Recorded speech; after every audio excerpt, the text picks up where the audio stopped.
Hello, hello, hello, and welcome to the Edge Radio Network. My name is Oscar Hines, joined by the beautiful Miss Dr. Kiva Davis. How are you, that Doc? Was nice. I'm good. Thank you so much. Well, you are looking radiant as always, and this is a special occasion. Maybe that's why you are looking quite as radiant as you are. Yes, I think so. That's what happened in the 10-mile run this morning. Oh wow. Okay. Well, I'm already scared of you, but we are talking about running of a different sort today. Exactly. We are talking about a voter registration drive that is happening live right now, folks, down at the Midtown Bar and Grill. Come on down. It is 415 West Gray. 415 West Gray, just off of Taft. We are going to be live all day today on the Edge Radio Network, but I'm super duper excited because we have with us a gentleman that has already started moving and shaking in this city. and I love it when that happens. Edward Pollard, City Councilman Edward Pollard is joining us. And it is a pleasure to have you here, sir. You have been, as you got appointed, you had a vision for what you wanted to do. And you wasted no time, I understand, in getting to it. I mean, well, welcome. Yeah, there we go. By the way, we have a live studio audience that are quiet as church mice. So let's get some energy going, right? Yeah. Edward Pollard, Houston City Council member for District J, which is Southwest Houston. But yeah, I don't take my office for granted. It's a 4-year term. You don't know if you're going to get elected again, so I told myself I'm going to make the most of these 4 years while I'm in office. Nice. Yes. Outstanding. So, and that started right in January. So it might have been a little bit of a, like for everybody else, it was like this kind of weird dystopia that took place because 1 minute life was normal, 2020, new decade, new city councilman, and then 2 months in, all of a sudden, what were your thoughts when everything started going south like that? You come into office having a vision and a blueprint of what you want to do for your community and for your district, and then out of nowhere you get hit with COVID-19. And it, if you would have asked me in January about the coronavirus, I wouldn't have known much about it. Right. And now our daily routines are surrounded with doing things for COVID-19. So a lot of our projects and initiatives that we have in the community are surrounded around the coronavirus. And so it's definitely taken over everything that we do. Even the way that we meet for city council, we do it virtually now. And we have a lot of processes and protocols that we must follow. And all of it's because of the virus. And so it's a new world for sure. Yes. So in addition to the coronavirus, then we saw how everything, the trajectory of the world really shifted with the George Floyd murder. Yeah. And obviously that triggered a domino effect across the United States. Houston seemed to bear the blunt of that fairly well, but what was it like from the inside in that space? Well, yeah, I mean, social justice is a huge issue at City Hall. I think the benefit for Houstonians is we are in the most diverse city in the entire country. And so we kind of know how to coexist with other cultures, other backgrounds, other faiths. And so it's a little different than some of the other cities that you may see on your national media. But here in Houston, we still have our issues as well. And we go back and forth with the police chief and the police department about reforms that we want to see. The mayor's actually put together a task force that should be coming out with recommendations in a week or so regarding police reforms that we'll have here in the city. Myself, along with some of the other Black council members, wrote the mayor a letter several weeks ago highlighting the need for a new independent police oversight board, as well as 25 specific recommendations that we think could bring meaningful policy change regarding police to the city. Outstanding. Nice. Wow. Are we liking that? Wow. I love that because this idea of police reform is educating police officers and helping them to understand, especially, and then this is personal for, I would say, all three of us on this panel of people of color, that when an officer walks up behind you and those lights are flashing, there is a deeper breath you take than perhaps someone that is melanated, right? For sure. It's not even flashing. Just as soon as you see someone, I'm sure that we're going to have a lot of post-traumatic stress disorder and a lot of issues after this. Yeah, I mean, For us, we've all had our own experiences with police officers. We probably all have a story that we could tell. I know I do, and it's just unfortunate that our community and us as a people, we've been profiled and stereotyped as a certain way. Sometimes law enforcement and society as a whole looks at us as a threat, and that's just unfair because there's no basis in that. And so what we want to do with police reform is really just hold officers accountable and make sure that we have more transparency in the process. I don't think any of us are anti-police, but we're anti-bad police. And so what we want to do is put protocols and procedures in place to make sure that we are holding the bad apples accountable so that they won't continue to put a stain on our department. Yes. Yes. Amen to that. Yeah. Wow. I love that. You're especially saying we're not anti-police. Yeah. Yeah, because we're not. Yeah. Yeah. Yeah. And that's a big distinction. This notion that, if you're calling for some reform, you're somehow anti-police. My brother's a police officer. I love him dearly. And the idea that his life is endangered because we have these sentiments that are starting to grow is tragic. Yeah. But to your point, Councilman, if you have a solid procedure and an understanding that the police will follow, and I'm sure some of those 25 initiatives that you mentioned are there a few of them that you can just point out that are common sense stuff or things that we should be thinking Well, one about? of the things that I brought forth was an amendment through our budget process that's going to allow for the city to have an online dashboard where civilians can go and file complaints online about police misconduct. And you'll also be able to track other complaints, what area of town it happened, the race of the officer, the race of the one charged, demographics, age, everything. So you can start to track what's going on in the city. We also want the dashboard to house the police policy, their general orders. We want to know what the law is, what you can and what you cannot do, and so that we can educate ourselves, because a lot of times there are a lot of assumptions out there, what you can and you cannot do, or what a police officer is allowed to do. So we want to be as transparent with the public as possible and have them have access to an online database that allows them to go on there and see that in real time. Wow. Outstanding. Yeah. Outstanding. Nice. Because, I've heard it said more than once that we've had situations where a young black man would say, well, why did you stop me? Or can I ask why you stopped me? And that triggers a series of very aggressive moves from certain officers. Yeah. But technically, they should be able to ask why. For sure. Yeah. And that's one of the things we put in our letter. One of the things we put is if you ask an officer who they are, why they're being stopped, they must give you their name, they must give you the department or the division that they're out of, and they must tell you why you're being stopped. Another thing that we put in the letter was police officers will not be allowed to tell a civilian that they can't use their cell phone at the time of the stop as well. Not only the person being detained, but also the other civilians that are on the scene. Because what we found is that it's not the body cams per se all the time that gives us a view of what's going on. It's people's cell phone footage that comes in. Yes. And so we want to make sure that the public is protected to know that they can pull out their cell phone anytime that they see an incident and start recording without feeling as if their rights are infringed on. Yes. Yeah. Outstanding. Outstanding.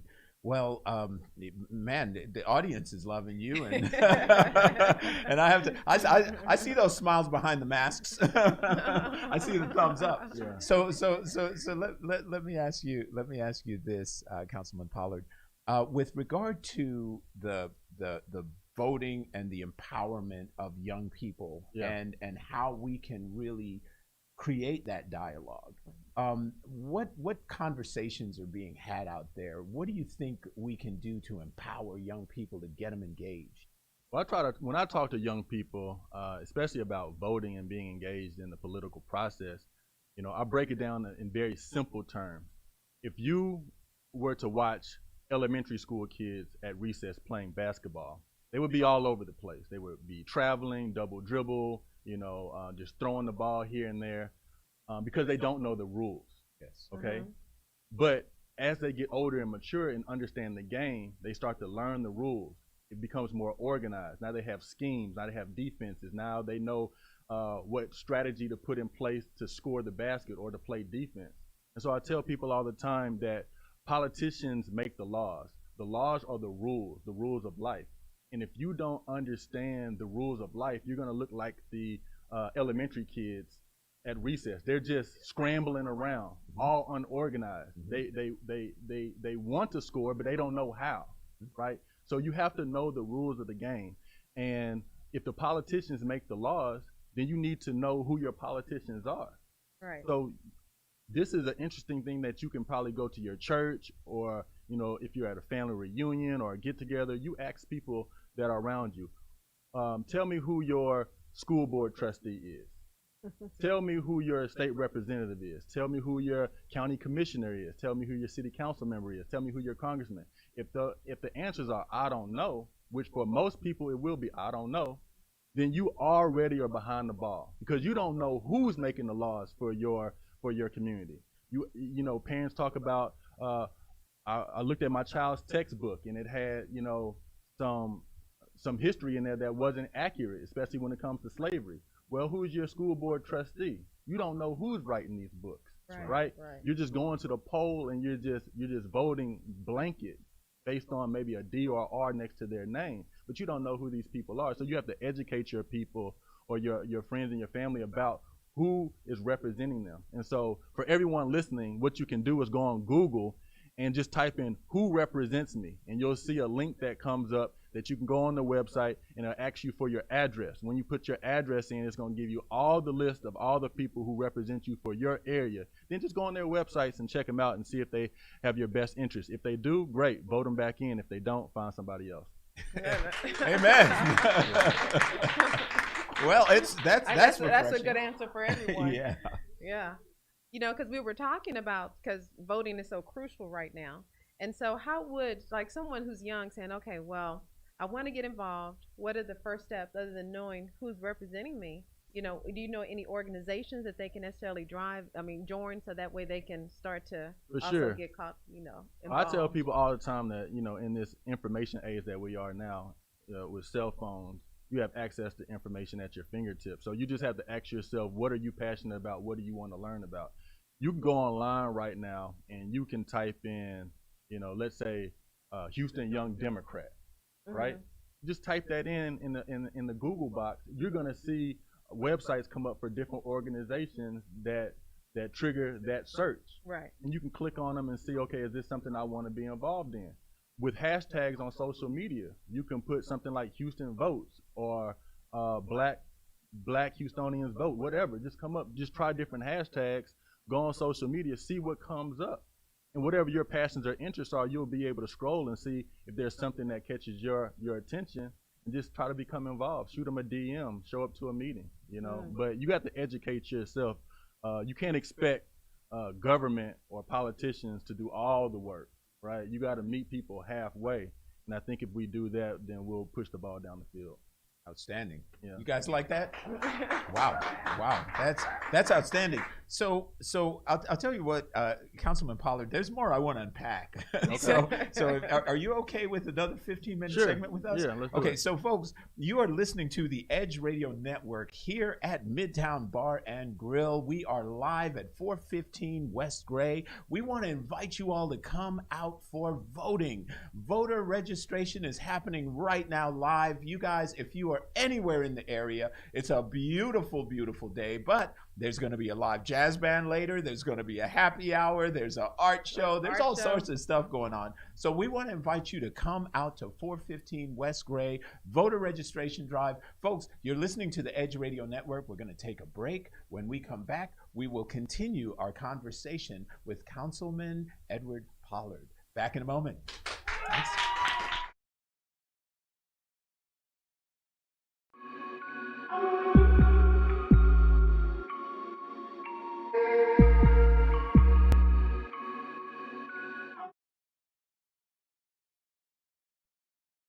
大家好，我是傅凯，这是我的好朋友 Chris Holland。 I'm Chris Hollins, your Harris County Clerk. Yes， 9月26号礼拜六下午4点钟以后，你可以到我们这个 Midtown Bar and Grill， 这是城中间有一个酒吧，我们大家来庆祝，我们可以来做选举，可以就是 register， 也可以注册，然后选举，然后我们有一些画展，有些音乐表演现场，所以大家不要忘记了，最好赶快来参加我们的这个很好的节目，还有很好的意义，所以大家可以一起见面谈一谈选票的事情，然后的话大家可以享受音乐、食物还有画艺术这方都集中在一起呀。不要忘记了9月26号礼拜六下午4点钟以后到10点。Hope to see you there. 谢谢。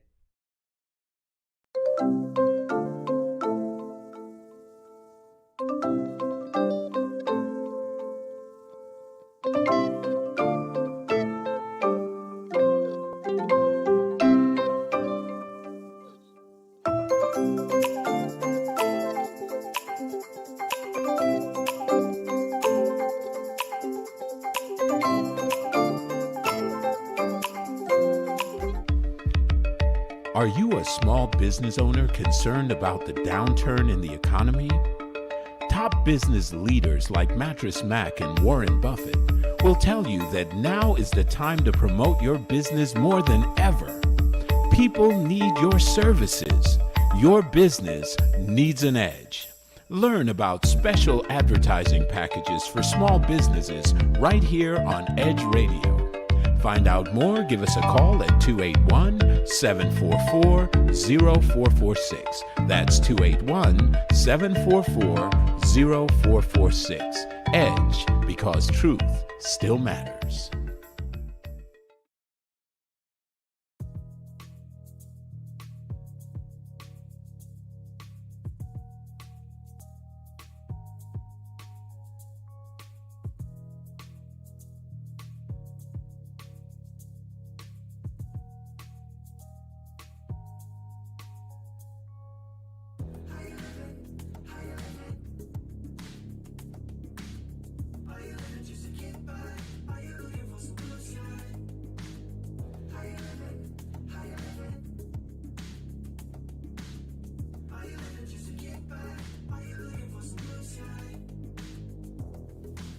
And welcome back to Edge Radio. Today is our voter registration, and we have our councilman here who's coming to talk to us about what's going on in the world of politics. So, you had some questions that there's just some great initiatives that have been taken, but I wanted to stay on this piece that we were talking about just before the break. We're talking about the importance of having young people and them voting right now, and the power of that vote. But something you just mentioned, Councilman Pollard, that I wanted to ask you to unpack this a little bit. You were talking about how a lot of times there's just these straight ticket type of votes. But here's the number one argument that I hear from the Republican side of the aisle when they're talking to Democrats. They say, look, you all have been in power for 30 years and the neighborhoods haven't changed. The circumstances haven't changed. So you've heard that before, right? For sure. So I agree. Okay, so what's your thoughts on that? I just think that when you think about the Democratic Party, African Americans, Black people, we're the only race that votes 90% one way. All right, Hispanics don't vote across the board one way. Whites don't vote across the board one way. Asians don't vote across the board one way, but Blacks do. However, our communities kind of look the same year after year. When you look at access to health care, when you look at jobs, when you look at education, we haven't really moved the needle a lot since the civil rights movement. Even look at home ownership. We're still kind of where we are. And so you have to ask yourself, are we really using our numbers for leverage within the party? And I don't think we are. I think we need to be a little more stingy with our vote to make sure that we aren't so predictable, and be a little more independent with our thought, and make sure that candidates and parties have a platform that speaks to us. And don't just come around when it's election season and show up to the church and say that, you know, we're going to do this, that, and the third. Right? Yeah. You need to see, what have you been doing? What track record can you show that you have made a imprint in our communities? And we need to hold them accountable for that. We're so hard on our police officers and wanting to hold them accountable. We need to hold our politicians accountable as well. And I think if Black people were able to be more independent and not as predictable as other races, then you would see our communities thrive a little more. Wow. Yeah. Wow. Yeah. Okay. And that all stems from like you said, from education. Because if you don't, a lot of times you do things based on generational. And if Big Mama said just go vote Democratic. Yeah. And you go, okay, you just immediately do it. And Yeah. it's that lack of understanding that's what you need to do. Yeah, it's more than just a party. You know, I think we have to get away from the parties. As a city council member, I'm in a nonpartisan seat. So when people show up to the poll to vote for me, we didn't have a D or R next to our name. You just had to vote on the person.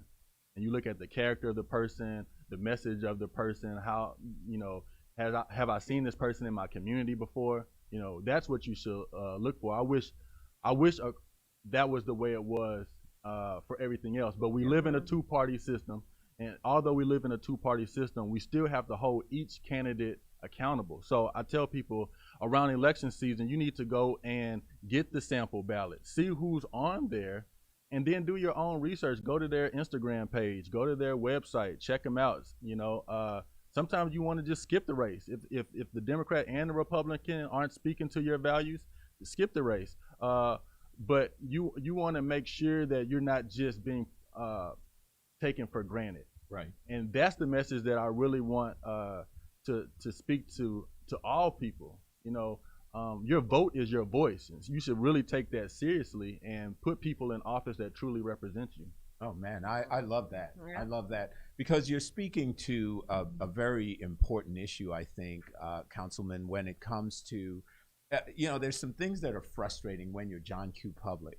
One of those is to have career politicians that go to Washington whose kids get absolved from paying back their student loans, who have the best medical care in the world, unlike most American citizens, who have all of these bonuses and different vacations and raise increases. And these are people that are there for 30, 40 years, and nothing gets done. But the public is paying over and over again. So, you know, if you actually dissolve the parties, that would be one thing, and you voted on issues.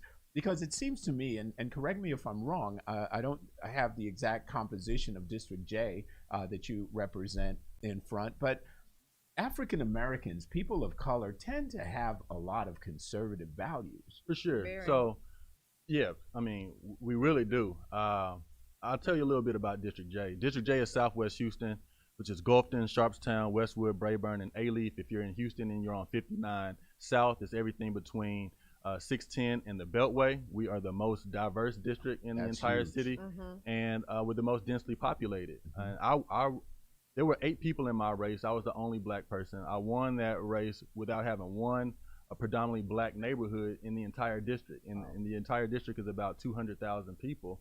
And it was because we went around and we knocked on doors and we talked to people. It didn't matter if they were Democrat, Republican, Independent, Libertarian, old, white, young, white, black. We talked to everybody, and we wanted to just listen and hear from them what their issues and concerns were.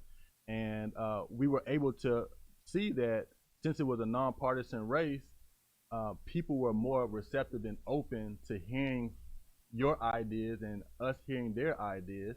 And there was a mixture of blocks of votes that we were able to get on both sides of the aisle. And I think that just comes with engagement. And so we sometimes have to get away from just the parties and figure out ways in which we can find some common ground. Because if it's always going to be a me versus you, them versus us, tit for tat type of political system, then we'll never get anything done. Yes, that's right. That's right. Yeah, that's absolutely true. Yeah, it becomes a zero-sum game because everybody on this side, either the other side has to lose for this side to feel good. It becomes politics. Yeah. It definitely becomes politics. But you know, I remember, I guess I've got the grayest hair on this panel right now. I remember a time where political partisanship was there, but there wasn't this animus. There wasn't this sort of acrid, angry, like, you know, we're it going comes to from get the top. When the leader of the free world puts out divisive rhetoric, and he puts out harmful comments, and he puts out this vibe of division and me versus you, it trickles down, right? And it's bad for politics. And that's the most important part about November 3rd. Is we'll have a chance for new leadership at the very top. And if we could change the leadership at the top, I think it'll trickle down. Wow, Yeah. outstanding. That's fair. Yeah, yeah. And that's you know, very there's another thing, even with social media, it's positive and negative at the same time.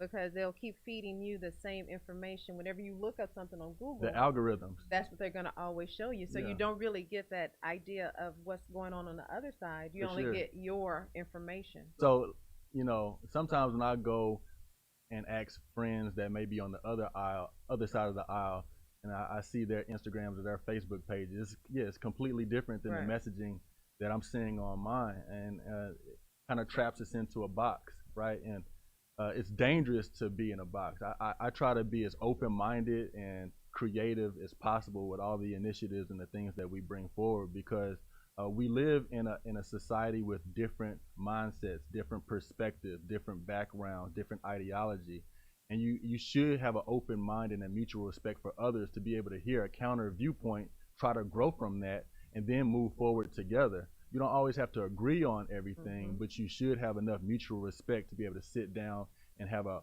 meaningful discussion about change. Yes. Amen. And well said. I see why you were loved in your district, sir. Wow. This man's a beast. Right. Okay. Because actually, it's just for the citizens. You can tell that you really care about people. Yeah. At the end of the day, when I knocked on doors, we were out there day after day, street after street, but it was a job interview at every single door. Mhm. And I had to go and tell them that I want to work for you. And I think politicians sometimes forget that we are the employees. You all are the employer. We work for you. And you can't work for someone without talking to them and understanding what they need from you. And so make sure you hold your elected officials accountable. And that's what voting is all about, Yes. right? And that's why we should not just get excited and amped up, a month before the election. This is something that goes year round, 12 months out of the year. We should be doing things to make sure that our communities are engaged and informed on the issues that matter most. Hey, Absolutely. well, one thing you can say is that people are more engaged now Yeah, I think because than ever before. we have a 24-hour news cycle that's always keeping you informed about what's going on around the country. Then you have social media. So every time you get on your phone and start scrolling, you're getting information that, years ago no one would have really had access to. So right. you almost have to be dead not to at least have some right. type of awareness, That's you right. know, and drive some type of emotion. Yeah, well, And you sometimes mentioned gotta push your weight mentioned just a little bit too. you sometimes, mentioned a you know? 24-hour news cycle. Now it's like 60-second news cycle Yeah. with Twitter, right? All it takes is send. So how can folks get involved? How can they get involved with your administration, some of your initiatives? As we wrap up, how can they get connected to you? Yeah. Well, we try to put a lot of information on social media. We think that's where most of the eyeballs are. And so you can go to my Instagram page, which is edwardpollard.esq. And you can also find me on Facebook at Edward Pollard. And we put a lot of information out there about different community initiatives, events, projects that we have going on in the community, a lot of different volunteer efforts that people can join in and do. And the more the merrier. We want to make sure that people feel like they're a part of the process, that they're engaged, and that we're working together. It shouldn't just be all my ideas that I'm pushing. It should be all of our ideas. Yes, excellent. Councilman Edward Pollard, we want to thank you for joining us. We want to thank you for this incredible information and the initiatives that you're taking in the community. We're proud to have you here at Edge Radio, and we're looking forward to a return visit, because there are some additional initiatives that you're undertaking that we would love to hear about. So we want to thank your administration and the mayor. We know you guys are working hard. We know you're working through a lot, and we thank you for that. Do you all want to show your appreciation, send that love to these guys? Thank you. I really appreciate it. Thank you for the invitation. Thank you. All right, folks, you are listening to the Edge Radio Network. This is the voter registration drive today, September 26th. Folks, come on out. It is 415 West Gray. We have a huge live studio audience, socially distanced. Don't panic with masks. But come on out. We want to invite you to come out. We want to thank Councilman Pollard once again. Folks, stay tuned. We'll be back with the Edge Radio voter registration drive shows in just a moment.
America was established by immigrants, for immigrants, those who came to escape religious persecution, bigotry, and hatred.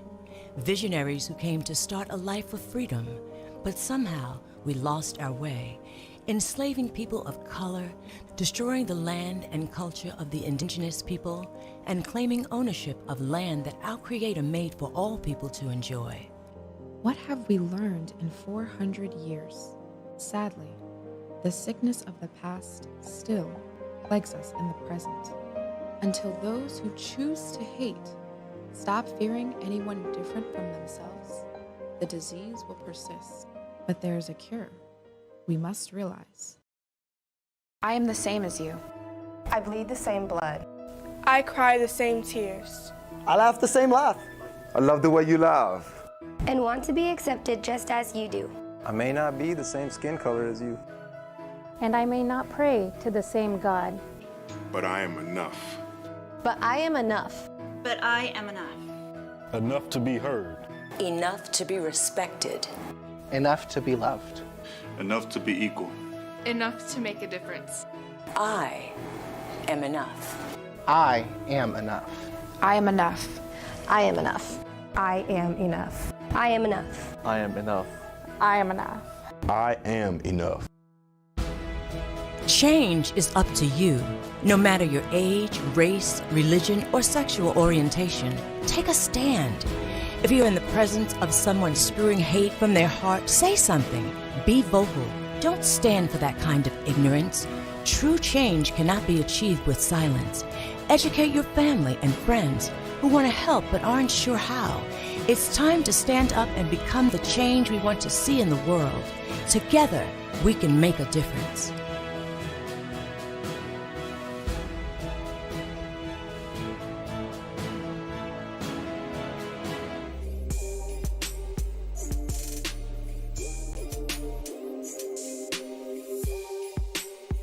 And we're back with Athletes United Experience on Edge Radio, and where truth still matters. As a side note to our viewers, the Art and Jazz Fest voter registration drive, and as we talked about this earlier, will be held right here at the Midtown Bar and Grill, September 26th, beginning at 4 p.m.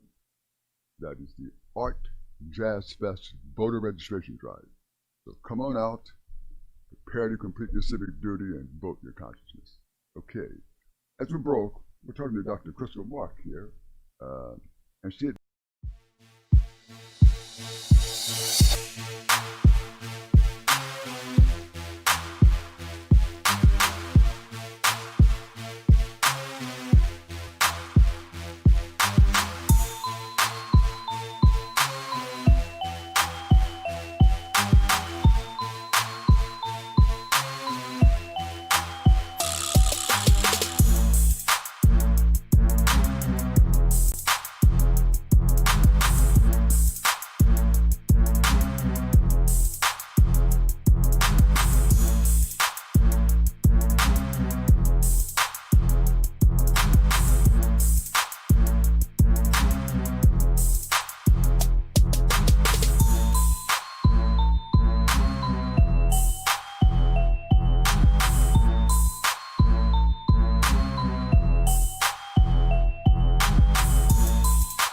When people stop talking to each other, society is on the edge. Let's bring them back. Edge Radio, because truth still matters.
Welcome to Edge Radio Network. Here it's Saturday. We're having our voter registration drive down here at 415 West Gray Street.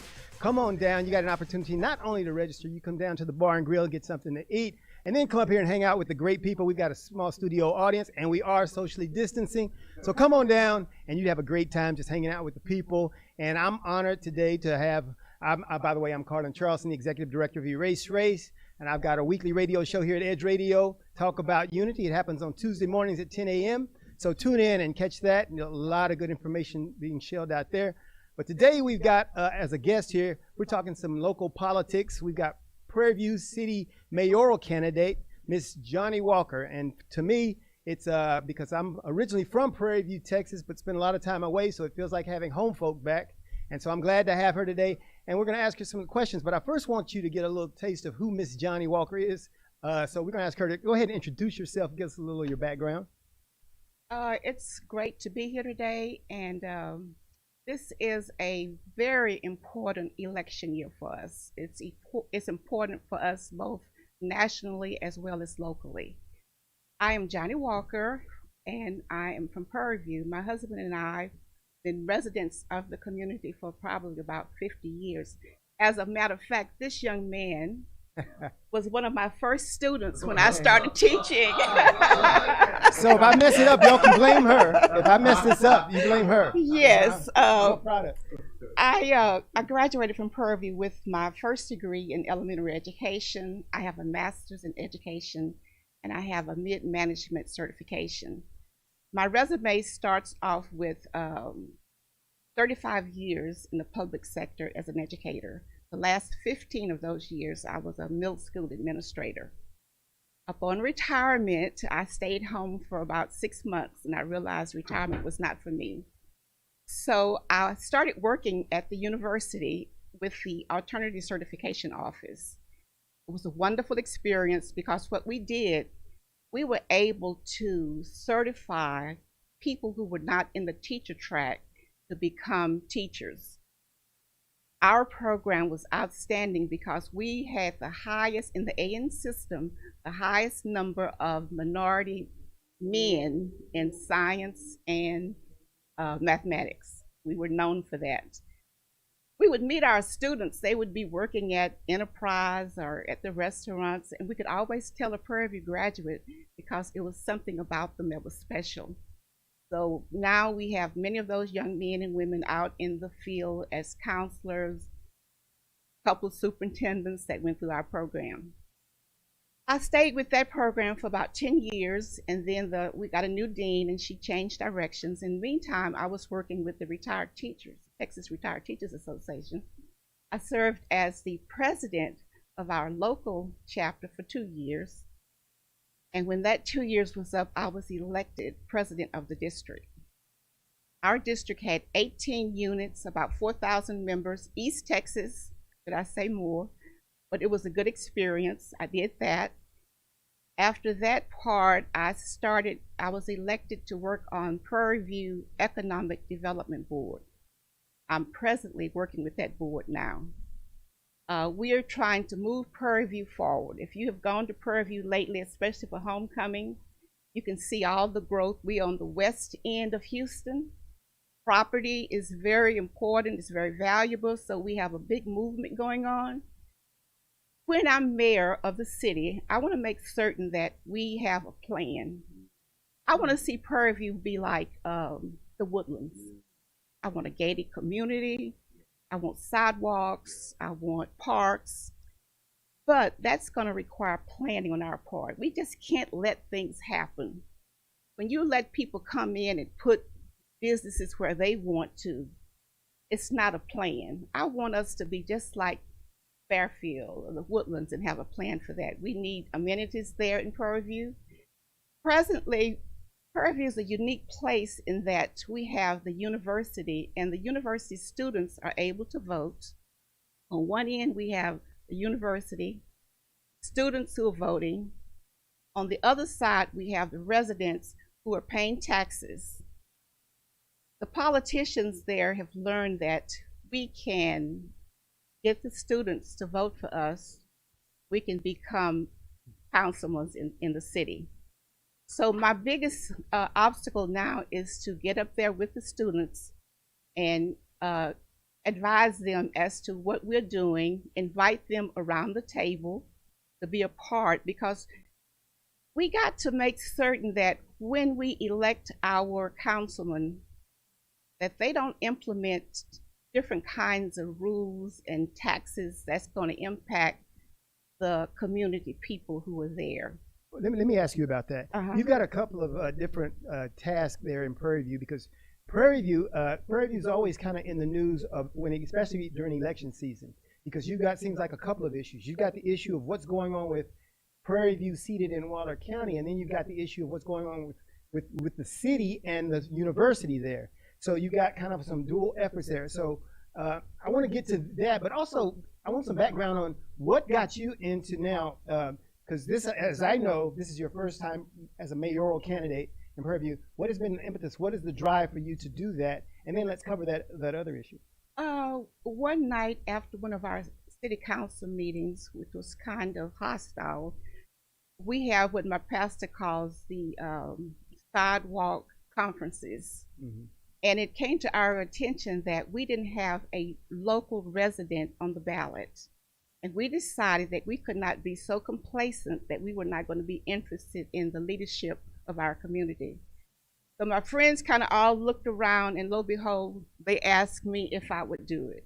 Oh, okay. And my first remark to them was, yes, I will do it if you will support me during the election and come around the table after the election.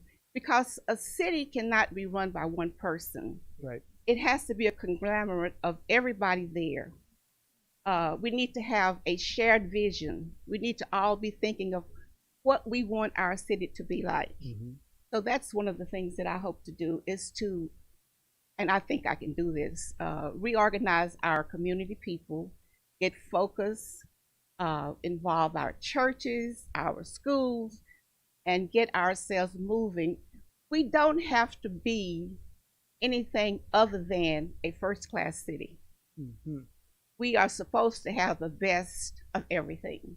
And as the mayor, that's what I'm accustomed to. That's what we're going to strive for. Okay. And Prairie View, I'd like to say too, on that education front, Prairie View, as you being an educator, and mom's an educator, and Prairie View is built on education. The city, and Frank Jackson will give you that whole history of Prairie View as the educational basis. And people are kind of frustrated that hasn't transitioned the city into something more progressive these days. But looking lately, it looks like Prairie View, because I've noticed some things that are happening there. How did that happen, and how do you continue that as mayor? Well, I think what happened is that each time we changed leadership, I've noticed that one person had things going pretty smoothly. Then when we got a new mayor, he comes in with a different agenda. And after his 3 or 4 years are up, we get something else. What I want to do is to involve the 3 mayors that we have at Prairie View, to get them around the table, because all of them brought some wonderful things to the city. Mm-hmm.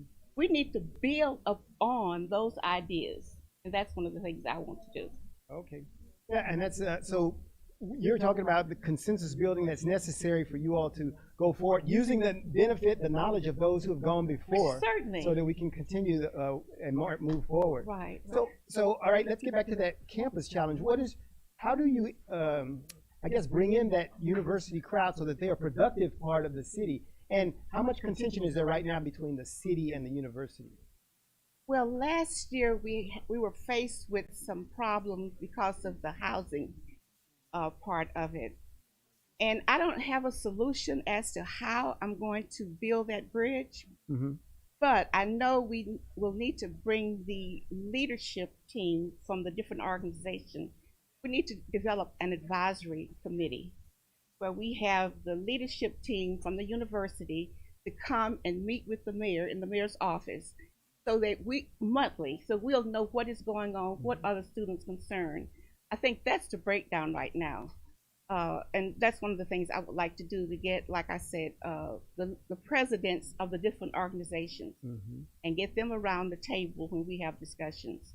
I feel very strongly, being in the public school system, I feel very strongly about having a chart where we meet and discuss issues. The solution should not be one person alone. Mm-hmm. It has to be all people involved in the solution. And so I know it's going to be a challenge, but I think I'm up to it. Mm-hmm. My husband was one of the part of the 14 families in Prairie View. Mm-hmm. And when in the old days, we would say we're going to build our home on the farm.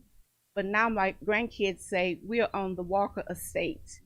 We've been, they said the 150-acre estate of the Walkers. So we have a legacy there at the in the city, and we want to make certain that that we leave something behind for my grandkids to be proud of. We, like I said, we want a first-class city.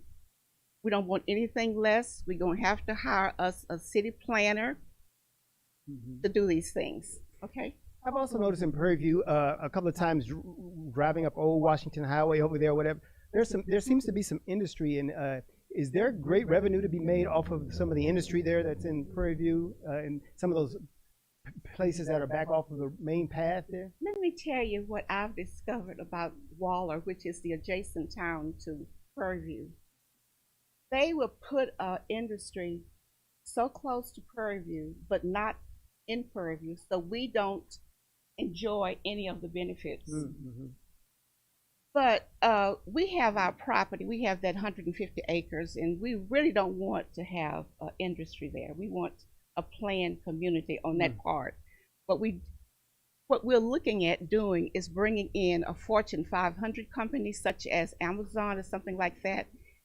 And what that would do will enable some of our college graduates, our engineers, our business majors, who can afford to pay for a $200,000 or $300,000 home. That's the kind of people that we're wanting to attract to Prairie View. So we're going to have the amenities, the homes, and things. But right now, I've been speaking, even though I'm not the mayor yet, but I'm going to still be involved in the city one way or the other.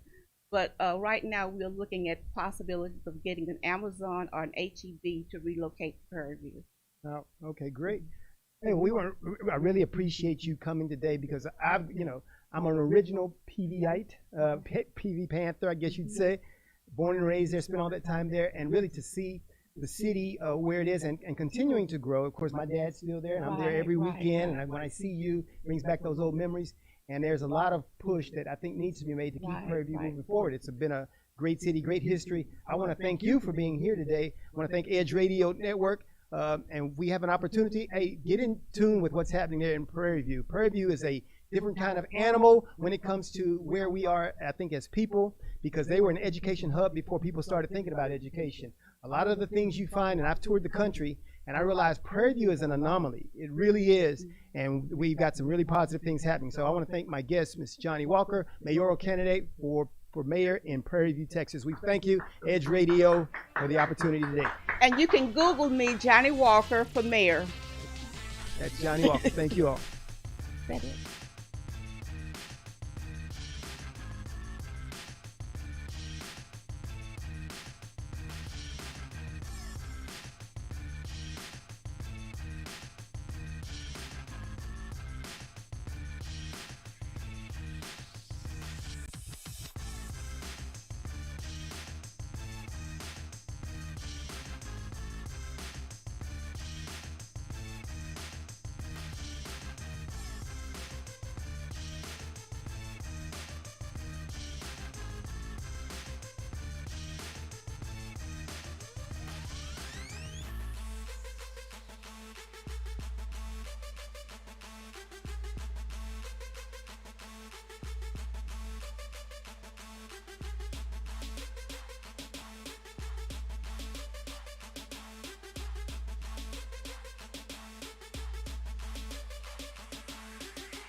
Well, hello out there. Hey, my name is Dwayne Hines with Real Talk Real Estate, along with my sidekick, Damian Hughes. Hey, and we are the Double D's of real estate.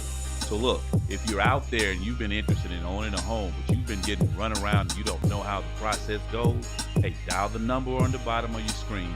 Give us a call. Get some real talk, real solutions on all your real estate concerns. We are the Double D's of real estate. Be sure to catch us every Wednesday on Edge Radio at 11:30 for Real Talk Real Estate. D. Hines, Damian Hughes, the Double D's. We work our whole lives to support our families. With one accident or illness, it can all be gone in an instant. Now there's a smart, affordable way to protect your family. Go to findhealthbenefits.com and discover low-cost life insurance for as little as $2 per month. Add to that a tax-deferred annuity that can help you protect your assets and grow your money for retirement. Learn more. Go to findhealthbenefits.com or call 877-235-6094. A critical illness can strike without warning and wipe out your life savings. In fact, it's the #1 reason for bankruptcy. Find Health Benefits offers an affordable solution. Get up to $50,000 if you get cancer, stroke, or a heart attack, giving you the peace of mind to focus on getting better while the plan helps you to pay your bills and medical expenses. Learn more. Go to findhealthbenefits.com or call 877-235-6094. 66% of seniors spend more time shopping for cable TV than Medicare plans. Most say because it's just too confusing. Laws change every year. The wrong plan could cost you thousands and prevent you from seeing the doctors you want. Introducing FindHealthBenefits.com.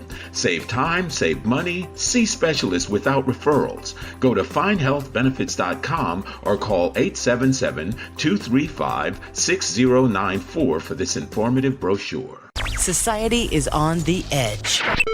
Let's bring them back. Edge Radio, because truth still matters.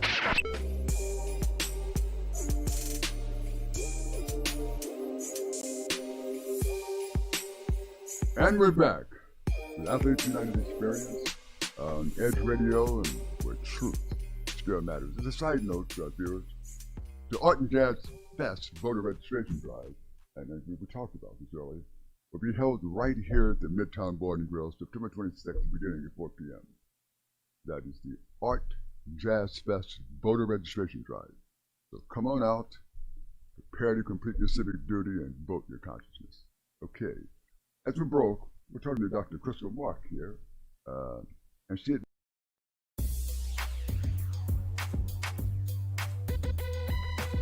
The Natural Nation Network is really about taking control of your health physically, spiritually, emotionally, even intellectually, because there's so much out there in misinformation. There's a lot of people now that are suffering from all sorts of diseases that they really wouldn't have to suffer for if they had better information. And that's what we're here to do. Provide information that can save lives. The mind and the body are totally connected. Health can be really serious, and sometimes we just have to lighten it up a little bit while we're still providing substantive information. And my sort of mantra on the salsa dance floor is kind of similar. I tell somebody, if you make a mistake twice, it becomes a move. Okay? Tune into Natural Nation every Tuesday at 11 a.m.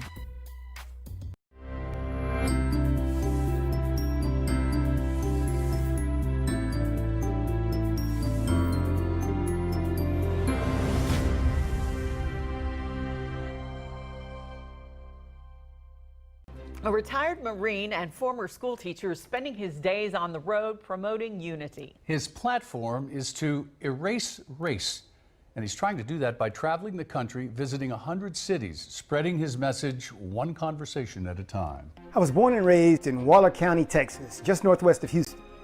As a child of the 60s civil rights era, I lived in a city that was probably 100% black at the time, and that city, Prairie View, Texas, had an educational background that far exceeded the national average. Because of this uncommon occurrence, I grew up lacking the sense of inferiority that many black people experienced as a result of segregation and the remnants of the Jim Crow era. In Prairie View, the smartest and most able and capable people the children of that city saw daily were always black. After integration in 1969, I grew up with friends from a variety of ethnic backgrounds, and this continued to expand as I went to college, and my circle of deep relationships continued to grow with football teammates from various parts of Texas and the country, and then expanded even more after I joined the United States Marine Corps, where my relationships began to include foreign cultures and people with whom I never envisioned communicating. Today, after having visited and lived in the continents of Asia, Africa, and Europe, I am convinced that we are all far more alike than we could ever realize. Something has hindered that realization for others. Here in the United States of America, we have been plagued for hundreds of years with a concept called race. This concept would have us believe that we are fundamentally very different and our skin color makes us so. Though anthropology, sociology, and medical journals continually refute this, many Americans continue to harbor the erroneous beliefs associated with race. This is what I'm here to change. Hello, I am Carlin Charleston, the Executive Director of Erase Race. We are a 501c4 nonprofit organization designed to remove race from our society and unite people across all demographics and bring them into the novel reality that we are all quite differently the same. That phrase may sound contradictory in itself, but it really makes sense. Once we understand our common origins from whence we all originate, then it becomes much more interesting to see how differently we have evolved in our geographic regions as one people. Erase Race began the work of unifying our country when I embarked upon a 112-city tour last June. Driving the Unity van from coast to coast and from north to south, the thrill of visiting the 48 contiguous states and meeting people I would have never met otherwise was simply amazing. From Baton Rouge to Boston and from Philadelphia to Phoenix, I became more American every day as I met the people that make up this great country, and that is where I want to take you. This is city number 76. Shaking hands, visiting people and places, striving for unity as a human race. It has really been phenomenal. Number one, to travel the country and go to different places in our country and meet the people is what most Americans need to do. He said there have been surprising interactions, even poignant moments, stopping along sites of historic importance like the Liberty Bell and Harriet Tubman's home. He'll make his final stop in December, but his work will be far from done. Carlin's life is the American Unity Movement, and he's hopeful one day soon people truly won't be judged by the color of their skin, but by the content of their character. That's my vision, that we have people, and we can then respect people and live with people.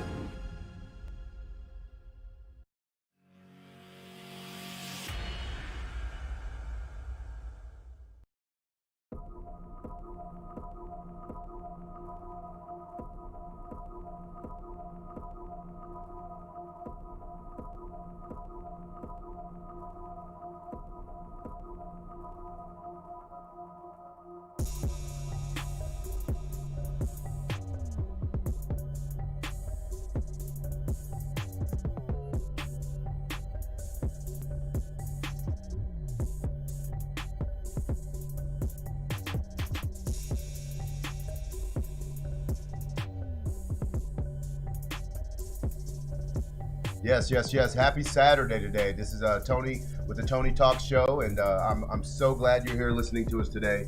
We're doing a voter registration drive down here at Midtown Bar and Grill here in Houston, Texas. And what we're doing today is I've got a great panel of friends. I've brought some of my friends online today because what I wanted to do is I wanted to show a diversity. Look, we've got diversity here, right? A little bit of diversity. Wanted to show some diversity in conversation, diversity in background, diversity in professionalism, and I wanted us just to have an open conversation about kind of where we are right now in our country, and then I want to hear you guys' opinion and ideas of what you think maybe we could do to collectively come together and become solution thinkers, if you will. I know right now there's a lot of fear in this world on so many different levels, and my philosophy has always been that we overcome by the word of our testimony. So what I wanted to do is I definitely wanted to bring you guys on because every single one of you have impacted my life in a great way, and every single one of you guys have kind of mentored me along the way as well. So I just wanted to bring you guys on so that we can make a connection to the audience and see what we can do to inspire and educate and motivate some people to register to vote and to make sure their voices are heard. And it's very, very important. And we always talk about how important it is to vote, And it's to me, it's the same conversation every time, and not much changes. So at the end of the day, I think we need to talk about change, and we really need to look at it. We need to really look at it as a nation. We need to really look at it as a society, and also on an individual level, in my opinion. So my great friend here, what is your name again? No, Richard Flom. He's a great friend of mine. He's going to tell you a little bit about himself. And then I've got Robert. He's a friend of mine as well. He's the CEO, president of Heritage Roofing. We probably met in another lifetime, because when we finally met in the gym, that was kind of the divine appointment, wasn't it? And we'll talk about that a little bit more. And then I have an amazing, amazing young man. We met, what is it, about 3 years ago, John? 2.5? Probably two. At the gym? At least 2. Yeah, you were playing racquetball, and I was admiring your skill, right?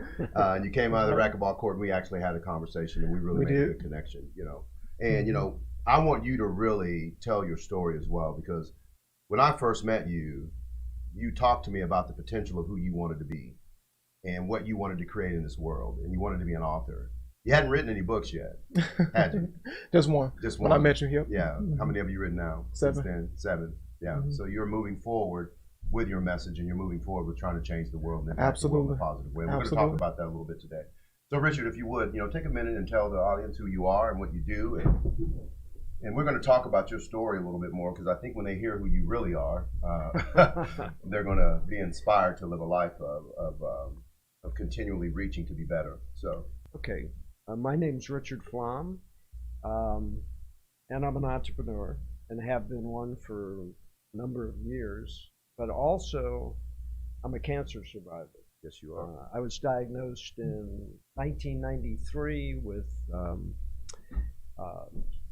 a non-Hodgkin's lymphoma called mantle cell, which is quite rare, and given about 6 months to live.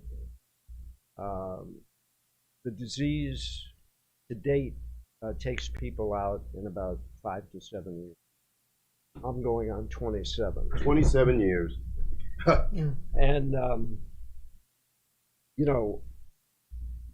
I've always been fairly aggressive, and I've always been involved in health, exercise, all the way through my life. I was actually getting ready for my 3rd marathon when I had shortness of breath, and I was diagnosed with mantle cell, which the cancer diagnosis impacts most people the same way in different degrees, because it changes your life. Yes. Because you now get a death sentence. Yeah. And it's almost like a line in the sand. Well, to society, it's a death sentence, Richard. You're still with us after how long again? 27 years. Yeah. But there's like a line in the sand, yeah. And suddenly the rest of society's over here, yeah. And you get to go over here. Yeah. And you've got to deal with it. So if I went through that journey, I would consume all the time up here. But basically, I dealt with it on and off for 18 years with just remissions and then relapses. And then finally in 2012, it became really aggressive. I was in the hospital for about 2.5 weeks here at MD Anderson, yeah. And came out. I weighed 130 pounds, and I was told I would never walk again. Yeah, yeah. Do you weigh 130 pounds now? No. Are you walking? Running. You're walking very well. Running. Matter of fact, yeah. And Richard's very humble, man. I mean, he's extremely humble. This guy is the D10 champion, and you've won the D10 at what age did you win that? Well, I was, at that time, the first time that I competed, I was 73. Yeah. And the divisions, they created a new division for me, but they would only go up to 60. So I took the 60 and over.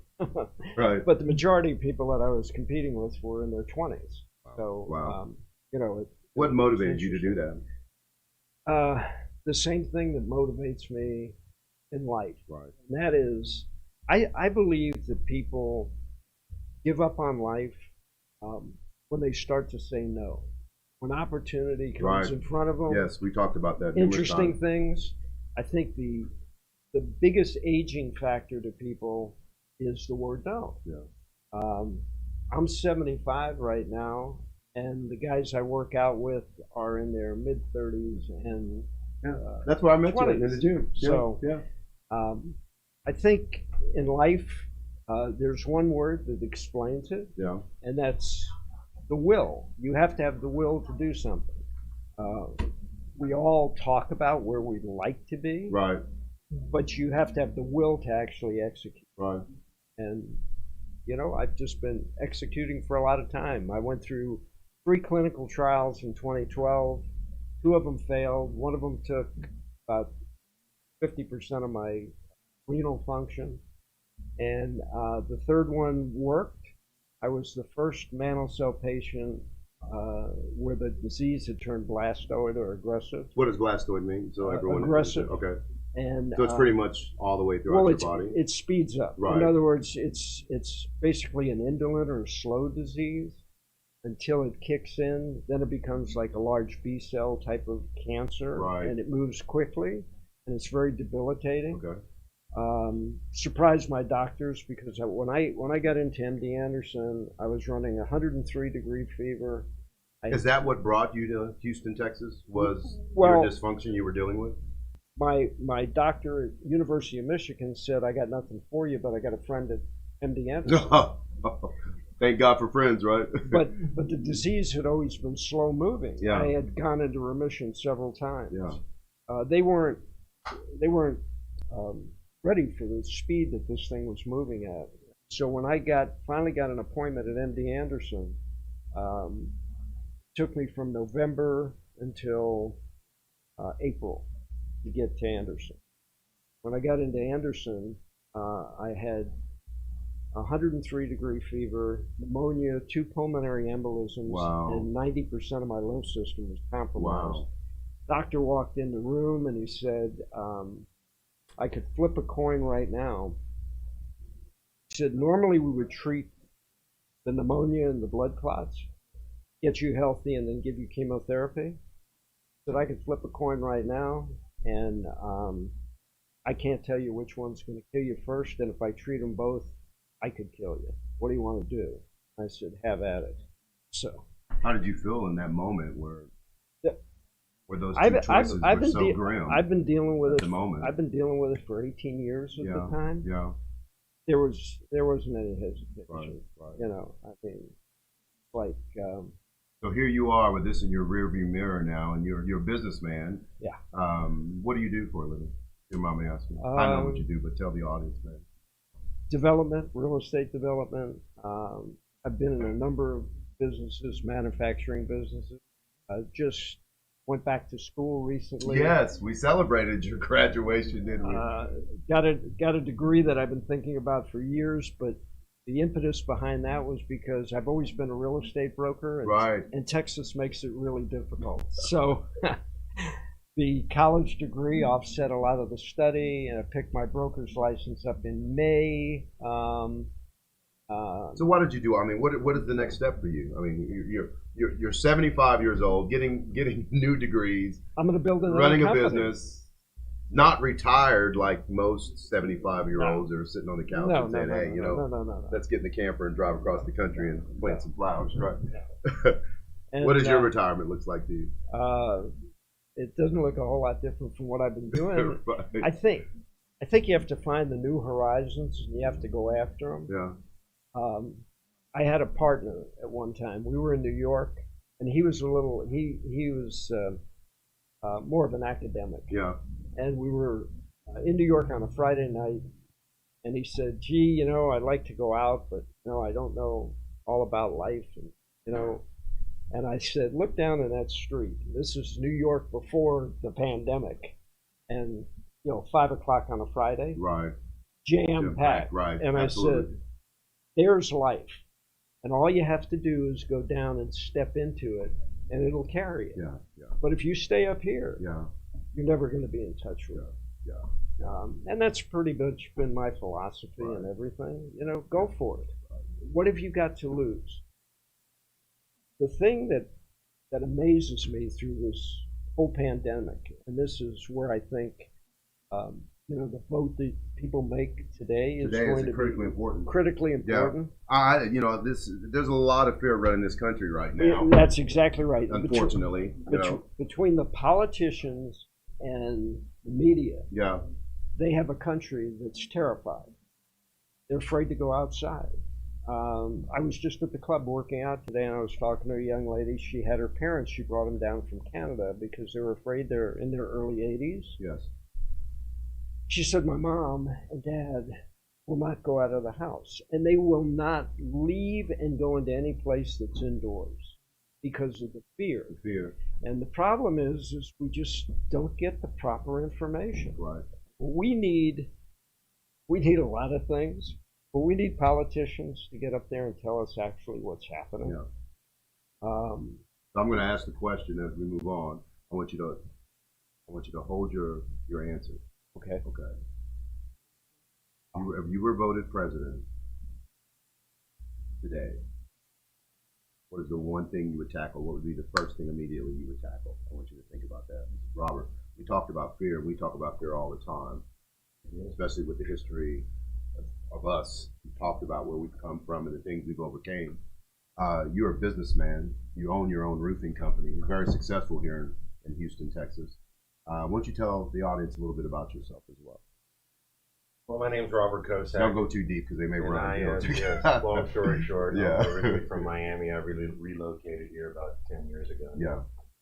What brought you to Houston? My kids actually came here with my ex-wife. Excellent. And she's from here. Yeah. So you followed your family. Yep. So to It was a speak. good idea to come, and I'm grateful for doing that. I'm grateful as well. We wouldn't have never met until we did that, right? Yeah. So you're into roofing. Yes. Tell us a little bit about your company.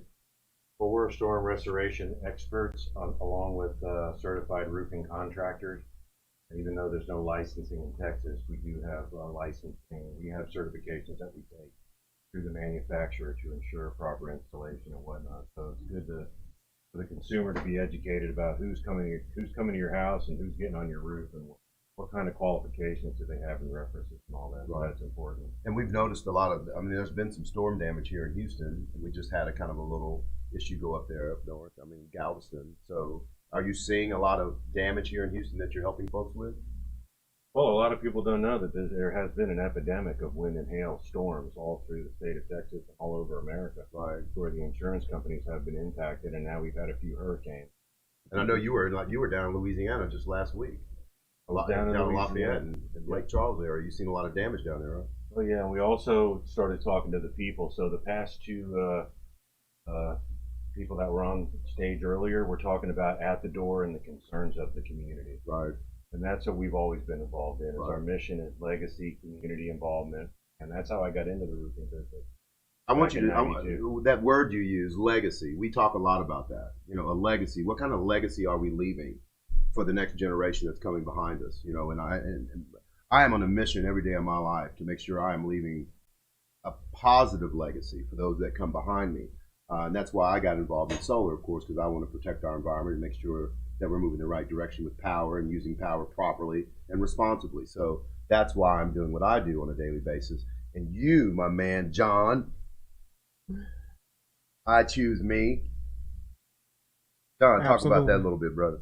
Well, first and foremost, that's really the place that I came John, in my life. if you don't mind, how old are you? 27. 27. I want them to know you are a powerful young man. Thank you. Talk to us a little bit about why you became an author and what is your legacy you're trying to leave.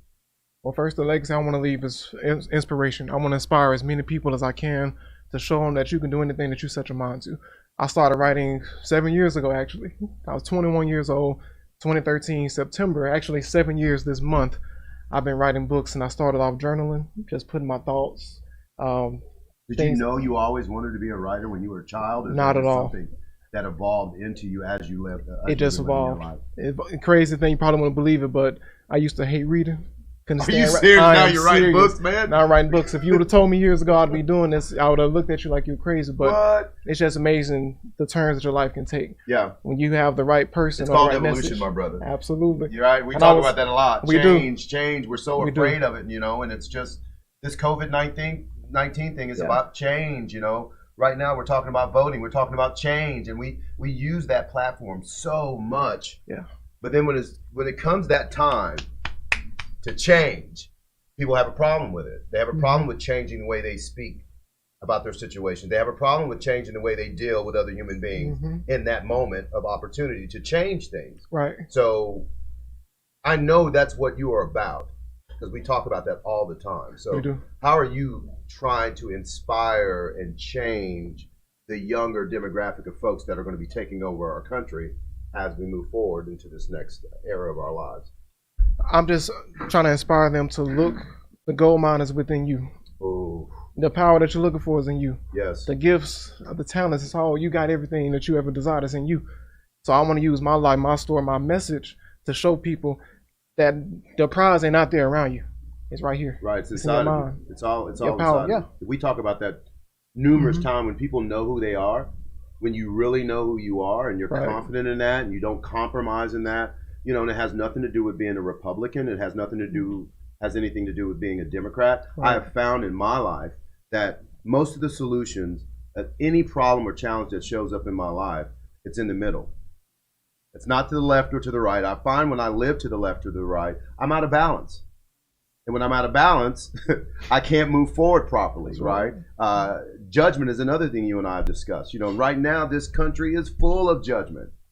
We're full of separation. Yeah. We're judging each other. We're separated from each other. There's really no unity in the community. You know, I'm not seeing it. I'm seeing a lot of separation. I'm seeing a lot of fear. I'm seeing a lot of doubt. And, you know, when you walk your life in that era and that energy, you can be easily manipulated.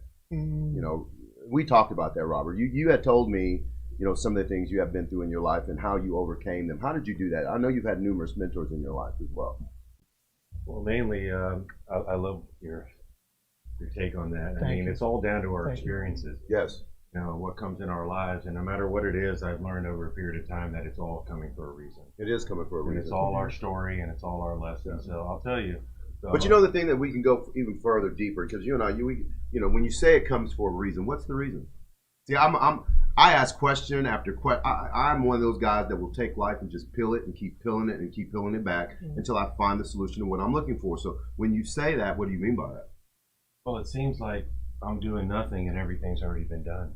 I'm just participating. I'm participating in a collective whole, and I can choose where I want to go. Right. And it's really crazy how we can have a crisis, create one, or the universe creates one, or you know whatever happens. Because when you go to Louisiana and you bring a bunch of flashlights and batteries and gasoline and water, somebody who's standing in a house and they don't have any power, you know, all their trash is out by the front door and their roof's leaking and they don't even know what to do. Right. There's no talking about a pandemic. You're not are you together. knocking on people's doors and say, hey, you know, are you a Republican or a Democrat before you ask to help them? Nope. And they're just happy to see me because the first thing they do is look, and then they look over in your truck. Yeah. See if you might have something that somebody might have told you that they needed. So it's to fulfill the need, and you know the desires we really seek at the end of it all is helping other people. Helping other people. It isn't the fleshly, selfish desires we seek for ourselves. Yeah, absolutely. And we learn that through our experience over time. Right. Right. We gather things, we get them taken away. We think they're valued, they aren't valued. Value is helping another individual. Right. Another human being. Right. Right. John, question. Yes. You can get deep. You ready? I'm ready. How was your childhood, man? Ooh.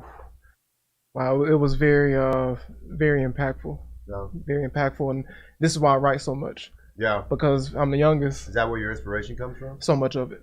So much of it. How many siblings do you have, bro? It's 6 of us total. Ooh, you the youngest, the oldest? I'm the youngest. You're the youngest? I'm the youngest. Okay. So I had a chance to watch my older siblings go through a lot, and as they got older, they passed things down to me, and I came up around a lot of older people, a lot of wisdom was poured, and so much wisdom was poured into me. That's why I can produce the way I do, because my mom, it moves different. Right. And that's why I go into that place. I have so many creative thoughts that the best way I could express it is put it in words.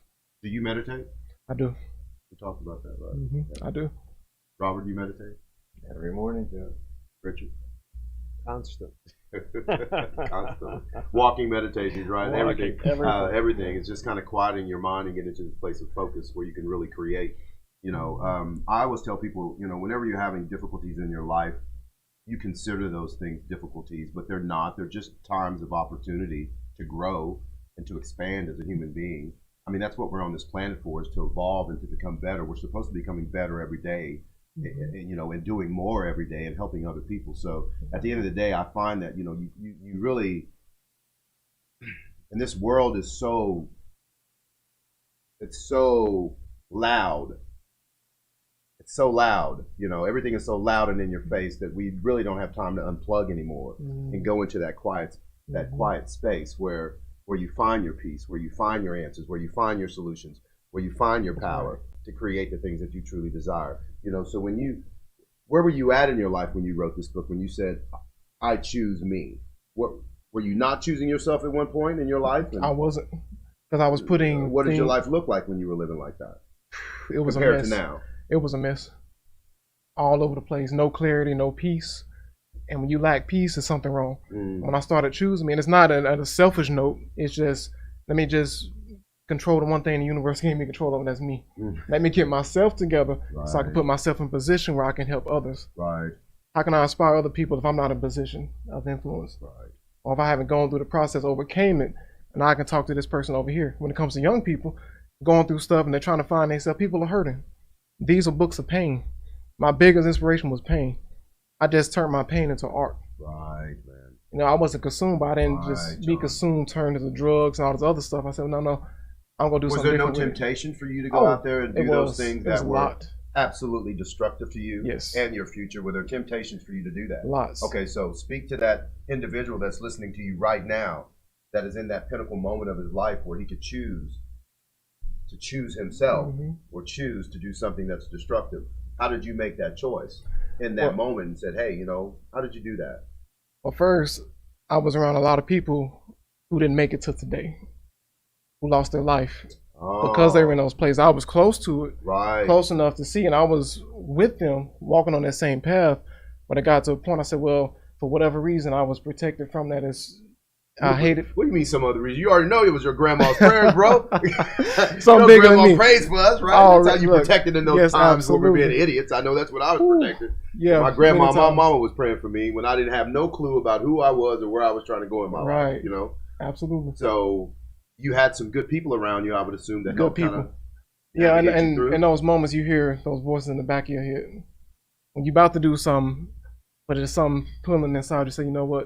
Maybe you need to reconsider. Right. Let's really think about this. Right.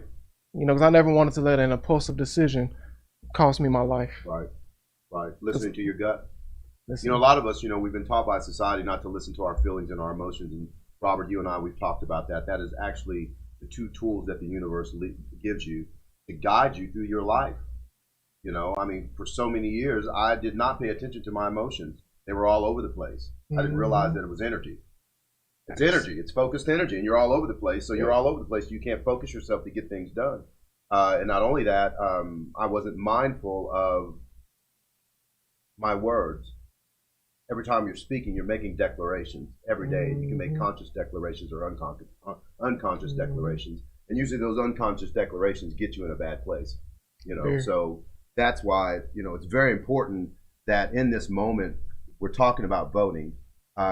It's very important that we're not influenced by the wrong people, and it's very important that we do our research. You know, the gentleman that was here before, he was talking about the fact that you know, you don't see politicians and leaders, city leaders, and folks like that until it's time for election.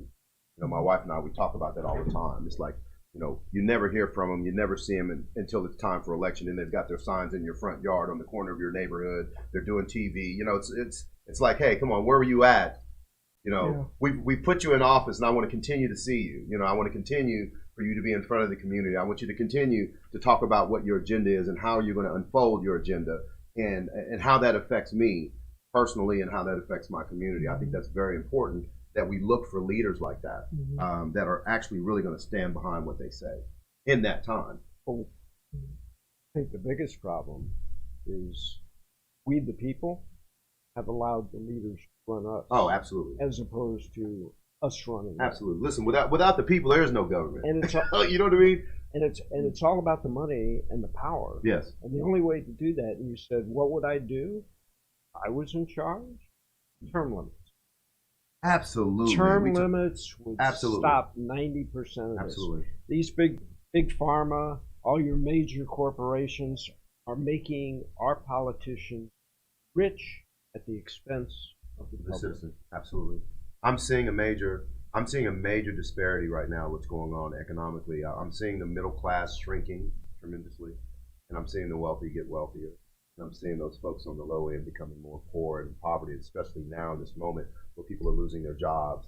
Their finances are stressed. They're unhealthy. I mean, you got kids graduating today with huge debt. Yeah. And no job. Yeah. No place to go. To me, that does not speak prosperity, and I don't think we're going the right direction with that. Absolutely. I really don't. What about you, John? Do you think we're going the right direction with that? I mean, you're the youngest one on the panel here today. How do you feel about that? It's troubled times. It's troubled times, and Absolutely. it has caused a lot of depression. And a lot of times, even through social media, these platforms, you see people that like they're living their best life, having fun. They show you the glory moments, the positive moments, but when the camera's put down and they go home by themselves with those four walls, it's a different story. Yeah, we talk about that social commercial that we all wear, right? So here we go. Guys, we're winding down. So what I'd like for each one of you guys to do is just give a quick word of inspiration to our viewers and our listeners. What would you say to them in this moment when it's time to vote? What would be your message to them today, John? Just know who you're voting for, do your research, and just choose the person who you feel that will give the most back to you, who will help you and your vision for your future, for a better future. John, and you've got, just real quick, man, because I want folks to know about you, brother.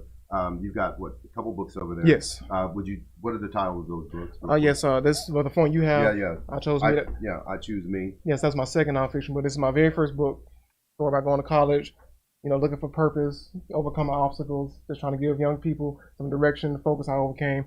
Then I started a series, which this was like the positives in these, but I talk about the darker themes of the college experience. So this is a multi-part dark scandal. So you're talking series. about the light and the darkness. Yeah, you both and sides. That's great.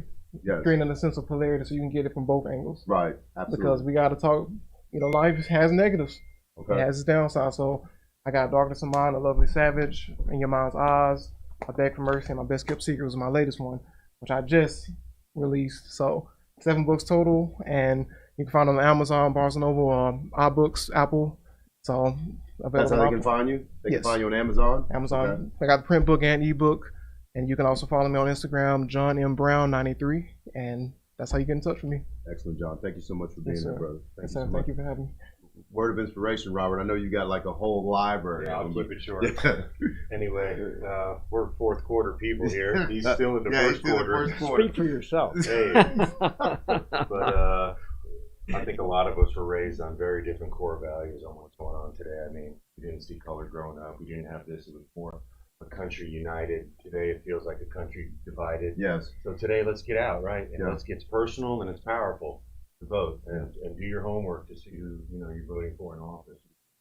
If we all could just turn around and come together, everything the whole energy would shift. We talk about as businessmen, you inspect what you expect from your staff and the people that work for you, right? I think we ought to keep that same philosophy and mindset when we're dealing with our politicians, inspecting what we expect from our leadership and holding them accountable to what comes out of their mouth. I think we need to do that and start doing that as citizens. Word of inspiration, what would you say to your Individuality. Social media is groupthink. And we all get caught up in groupthink. I love it. And you've got to do your own research and follow your heart and your mind. Absolutely. You've got to be the leader of yourself. Yeah. And I know I'm going to say this, and this is cliche, but it is the truth. Change starts with you. You want to change your community, change yourself. You want to change your nation, change yourself. You want to change your situation, change yourself. And that all will just naturally happen, right? Yeah. So guys, listen, again, we're here at the Midtown Bar and Grill. We're down here, voter registration. Please come down to Houston, Texas. We want to make sure that you are registered to vote. We want to make sure that you are taking this moment to use your voice to guide this nation to a greater level, and we all can do this together. And I totally believe that if we would just not live in lines of separation and judgment, I think we can come to a better conclusion and a better consciousness in this country. That's just my opinion. We want to thank you guys so much for being here to the Tony Talk Show. And hopefully we inspired you to get out and register to vote. Very important. Very important.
And we're back with Athletes United Experience on Edge Radio, and where truth still matters. As a side note to our viewers, the Art and Jazz Fest voter registration drive, and as we talked about this earlier, will be held right here at the Midtown Bar and Grill, September 26th, beginning at 4 p.m.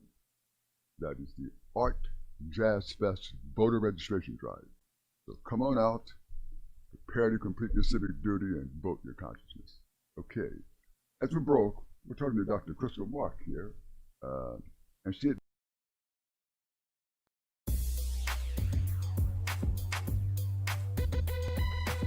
The Natural Nation Network is really about taking control of your health physically, spiritually, emotionally, even intellectually, because there's so much out there in misinformation. There's a lot of people now that are suffering from all sorts of diseases that they really wouldn't have to suffer for if they had better information.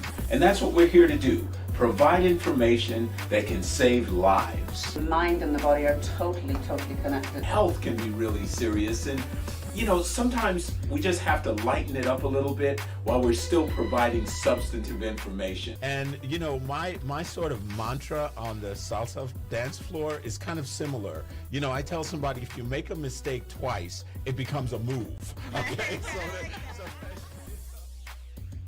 Tune into Natural Nation every Tuesday at 11 a.m. We work our whole lives to support our families. With one accident or illness, it can all be gone in an instant. Now there's a smart, affordable way to protect your family. Go to findhealthbenefits.com and discover low-cost life insurance for as little as $2 per month. Add to that a tax-deferred annuity that can help you protect your assets and grow your money for retirement. Learn more. Go to findhealthbenefits.com or call 877-235-6094. A critical illness can strike without warning and wipe out your life savings. In fact, it's the #1 reason for bankruptcy. Find Health Benefits offers an affordable solution.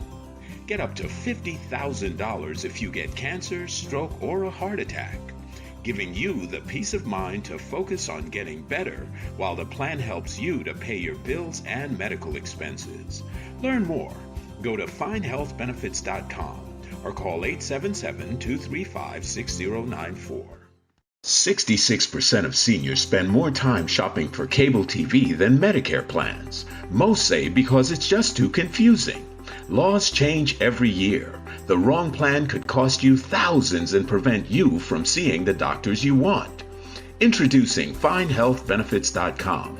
Save time, save money, see specialists without referrals. Go to FindHealthBenefits.com or call 877-235-6094 for this informative brochure.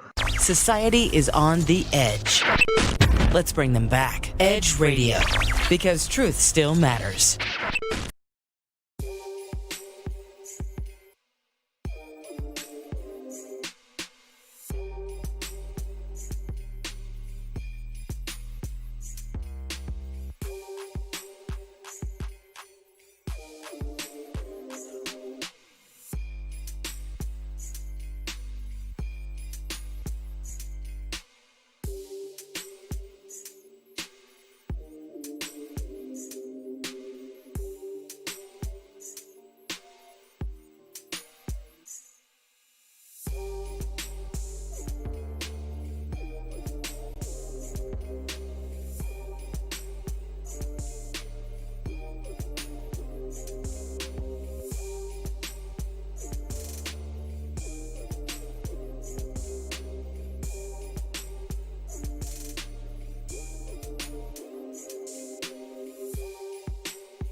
Welcome to this podcast, everyone. I'm your host, Big Mel. I'm with Stevie Ray.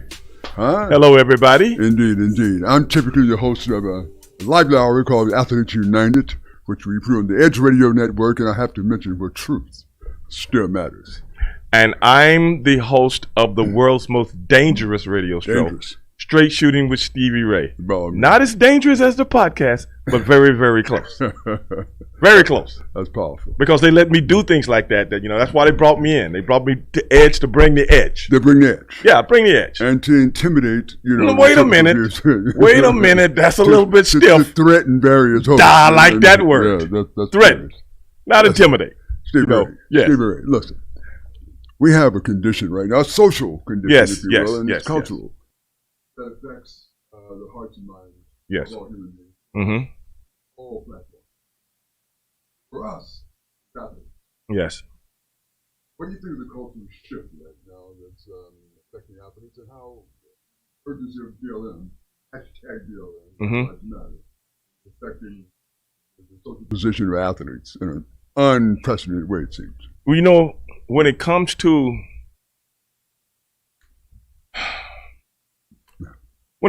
the plight of the African American here in the United States of America, nothing is more prevalent than the athlete. Sure. That we pay attention to, that this nation pays attention to, that the world pays attention to. You know that. Isn't that curious? You're a former athlete, just like myself. High level. Isn't it people pay attention to that. And when guys take that platform and use it as a forum, what could be better than that? I can't think of anything. I mean, what could be more important than that? We've had black leaders who have those in politics, and, and social change. And have disrupted a lot of things that's typical in the body politic. And yet, we remember people like Jackie Robinson, Muhammad Ali. Athletes, as you mentioned. Exactly. Which shows you that they have a grand stage. They have a huge voice amidst this entire clamor. And I am proud personally with how some of these youngsters have positioned themselves. A LeBron James, a Dwayne Wade, a Carmelo Anthony, young sister from Japan. Would you give me a break? What's her name? Naomi Osaka? Something like that. Something like that, makes it clear, unambiguously, that she's feeling it from a soul and cultural perspective, and she ain't taking it, if you will. She would like to express her unity and her solidarity with this movement, man. And that's huge. That's huge. That's unprecedented. It is. It is. In a sport like tennis. Come on. Quiet sports. Yes. Conservative sport. Oh, God. Yes. And there's going to be blowback. Always that, blowback. Probably. Sponsorships and or those voices and powers to be within that damn environment called tennis. But something is changing. Think about it. Think about it. I feel something in the air. What do you think it is? Name it. Yeah, I'm feeling it too. I feel something. You know when I started feeling something in the air? I knew something was up. I'm very aware of certain things, Mel. Very aware. I'm with you. I can't name it. It's nondescript to me right now, but it feels differently, if you will. I was questioning things for a minute. But then I got up one morning. All right. I had my television on. I was looking at ESPN. You know what I saw? Yes, sir. They said Jerry Jones. Jerry Jones got up on the right side of the bed. How about that? Can anybody believe? That's when I was like. He must have drank some phenobarbital the night before. An extract. Something's going on, man. Yes. A movement, and somebody said this, I'm not sure who, one great critic said this, was something to the effect of, I'm going to butcher it, I'm sure, but something to the effect of, nothing is more powerful than a idea whose time has come, if you will. It's sweeping. Well, that's what I'm feeling. That's what I'm feeling. And you know something, Mel? Yes, sir. I'm a part of it. Hmm. I'm a part of it, bro. Mm-hmm. I could report it. On a weekly basis. All right. I've been laying it down, Mel. All right. You out here touching with it. I have to come. You're touching with it. Yes. Yeah. You know what? Let me tell you something. Mm-hmm. I do 5 podcasts a week. 1 radio show. Busy man. And one of my podcasts, I don't know if I've ever told you about it, but it's called Black and White. Okay. I like the noise. Where we discuss things from a white perspective and a black perspective. And we try to come to a medium. Because cultures, sometimes people don't know other people's culture. Isn't that curious? You know the people, but you don't really know the culture. So when you start to question the culture, hard to question something that you really don't know anything about. Big fella, after 400 years. After 400. That's the most amazing thing right there. We don't know each other. Because you've been looking at things from the outside in, not from the inside out. My So God. you have a certain curriculum about what you're watching, My God. or what you're listening to, or what you're reading about. Because the same people and the same books and the same education that indoctrinates me indoctrinates you. Huh. Assembly line kind of They ain't the same. approach. You see what I'm saying?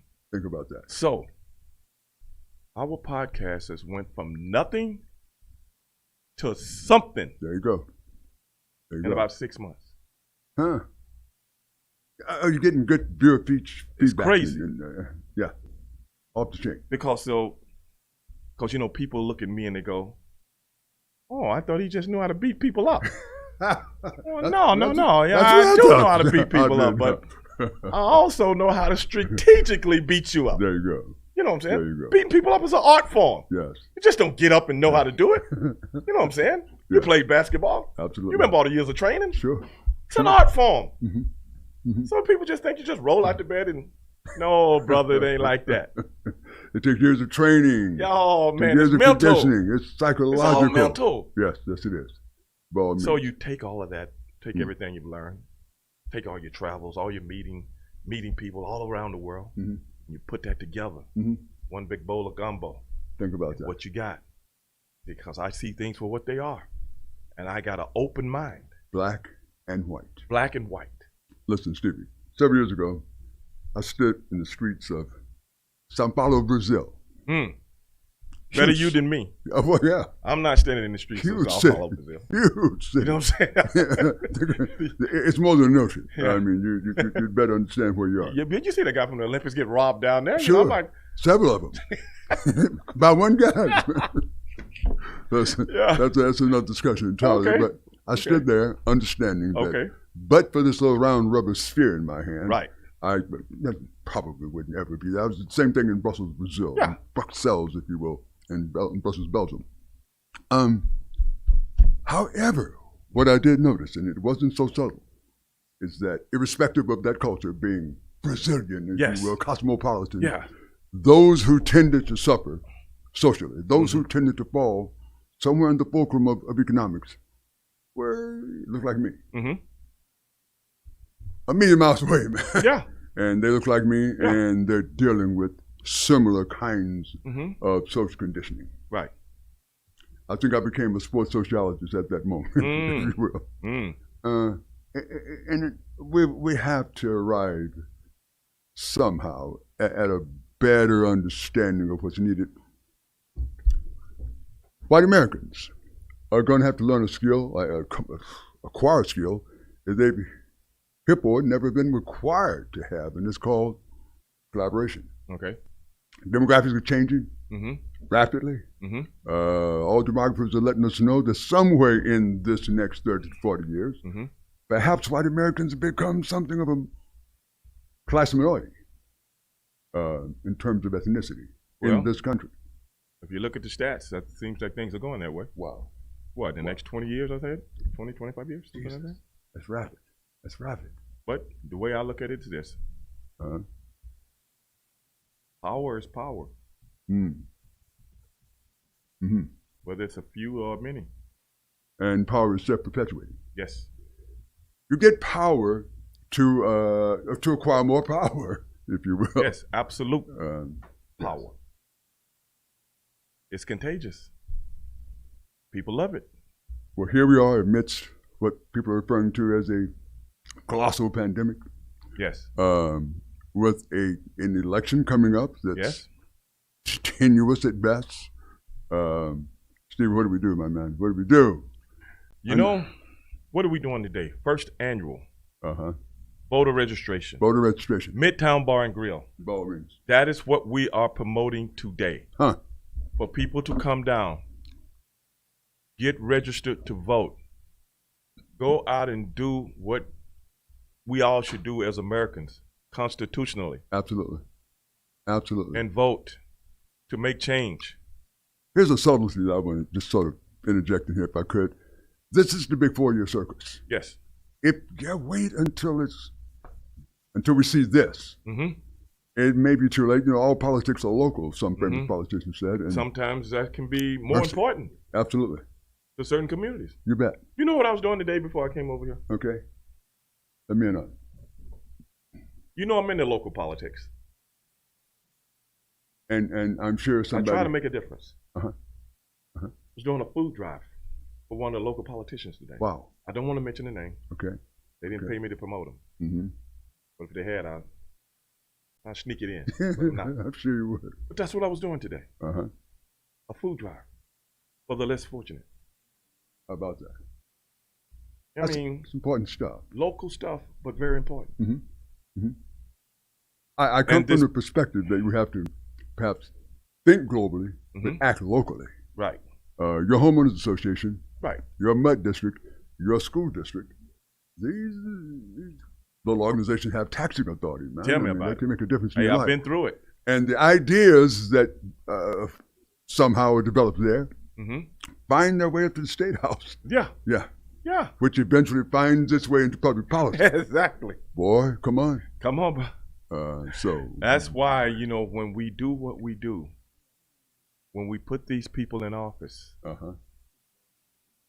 you have to hold their feet to the fire. Keep hearing that. Yeah, man. You guys agree with that? You guys agree with that? I heard somebody give you an amen. By all means. By all means. We have to. Because I heard some people talking earlier. Can't remember exactly what was saying. Where they said the politicians only come around when it's election time.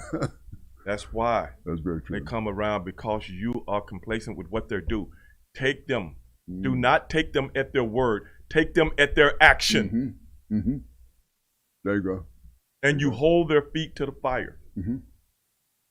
Because the only way you're going to get change is to demand it. Absolutely. And when they don't do what you expect for them to do and they promise to do, you get rid of them. Simple as that. Yes. Don't be like the Roman Empire. Huh. I fed you good. I entertained you good. And you forgot about what I was doing to you. That's what we see in American politics, state, local, national, all the time. Because everybody too busy to look and see what's really going on. So it's just a variety show, and we get lost somewhere in there, huh? Man, variety or reality? I hear you. Carol Burnett was variety. Real Housewives. We're going to hear him make that kind of songs. I'm reading you. I think, you know, but I think somewhere in the middle of that. Yeah. In the middle of both of them. Yeah. And is that what we are? Is that what we are? Where we are right now? I think that defines us, sort of. It truly does.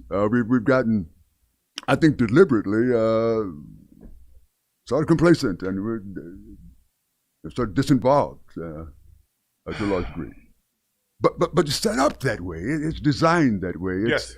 As I mentioned earlier, it's there to re-perpetuate itself. Yes. Yes. And keep you at arm's length. Feed you like mushroom, and consequently, Well, you know me, Mel. I don't know about you. I don't know about all the other participants that are here for Edge Radio TV. I'm not wooed by the optics. I'm not, in essence, I'm listening. Mm-hmm. Mm-hmm. In essence, I'm comprehending. And in essence, I'm going to listen to what you say, and I'm going to remember what you said. There you go.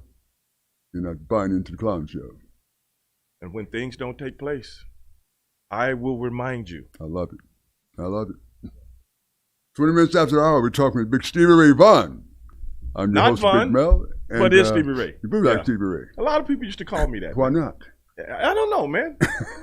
You know what I'm saying? I'm like, wait a minute, dog. Yeah, I don't play a guitar. And you weren't supposed with to a make feather that. in my hat. You weren't supposed to make that distinction. We're supposed to move right on. You know? We'll be back I in a love the moment. guy, though.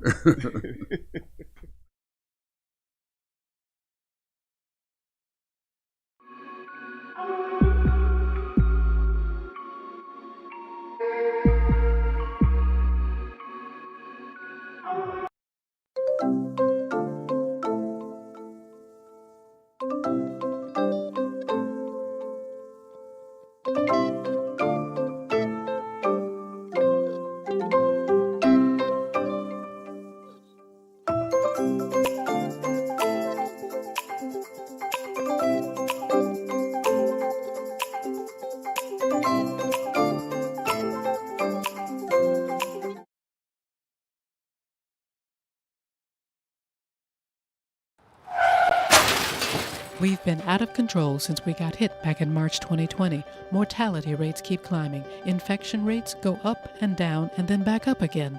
How long will this go on? No clear answer. Will a vaccine even be effective as this virus continues to spread and to mutate? No clear answers there either.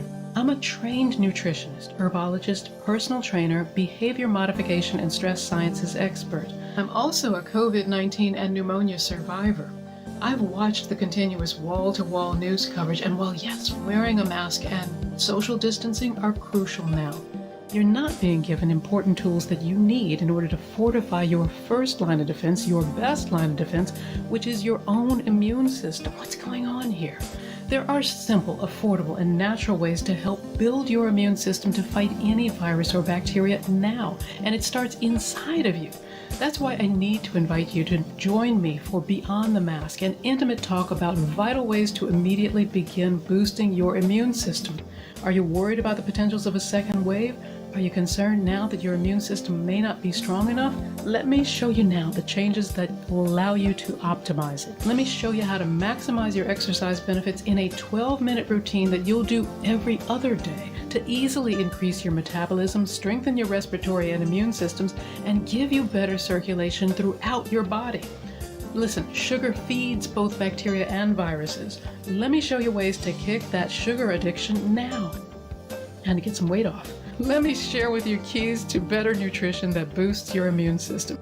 We are all under too much stress, and stress weakens your immune system. It single-handedly leaves you vulnerable to all kinds of health issues and infections because stress reduces your immune cell numbers and their ability to function. Let me show you tools that you'll easily integrate into your daily life now to naturally reduce your stress cortisol response. I also want you to know about some nutritional supplements that have been shown to naturally improve your immune system and your overall health. Since January, there have been over 700 studies released worldwide on the relationship between COVID-19 and vitamin D3 deficiency. You need to know why. You want to improve your own immune defenses now, want to take back your control, sign up today for Beyond the Mask and join me as I give you information and tools to easily get you back on track towards a healthier overall immune system now.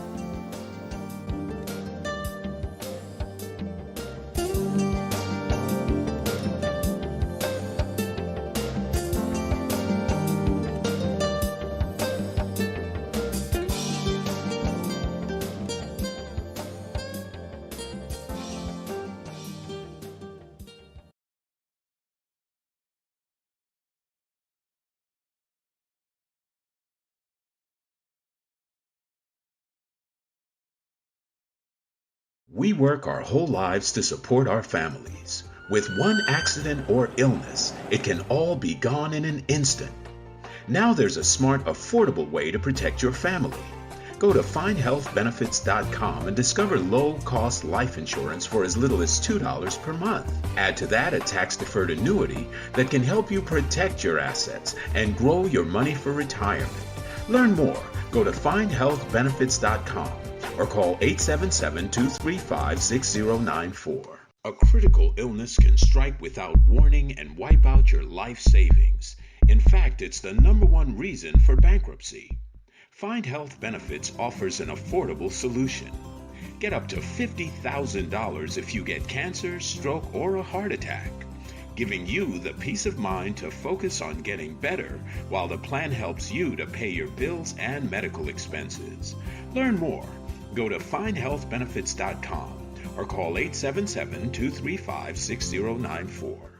66% of seniors spend more time shopping for cable TV than Medicare plans. Most say because it's just too confusing. Laws change every year. The wrong plan could cost you thousands and prevent you from seeing the doctors you want. Introducing FindHealthBenefits.com. Save time, save money, see specialists without referrals. Go to FindHealthBenefits.com or call 877-235-6094 for this informative brochure. Society is on the edge. Let's bring them back. Edge Radio, because truth still matters. America was established by immigrants, for immigrants. Those who came to escape religious persecution, bigotry, and hatred. Visionaries who came to start a life of freedom, but somehow we lost our way, enslaving people of color, destroying the land and culture of the indigenous people, and claiming ownership of land that our Creator made for all people to enjoy. What have we learned in 400 years? Sadly, the sickness of the past still plagues us in the present. Until those who choose to hate stop fearing anyone different from themselves, the disease will persist. But there is a cure. We must realize. I am the same as you. I bleed the same blood. I cry the same tears. I laugh the same laugh. I love the way you laugh. And want to be accepted just as you do. I may not be the same skin color as you. And I may not pray to the same God. But I am enough. But I am enough. But I am enough. Enough to be heard. Enough to be respected. Enough to be loved. Enough to be equal. Enough to make a difference. I am enough. I am enough. I am enough. I am enough. I am enough. I am enough. I am enough. I am enough. I am enough. Change is up to you. No matter your age, race, religion, or sexual orientation, take a stand. If you're in the presence of someone spewing hate from their heart, say something. Be vocal. Don't stand for that kind of ignorance. True change cannot be achieved with silence. Educate your family and friends who want to help but aren't sure how. It's time to stand up and become the change we want to see in the world. Together, we can make a difference.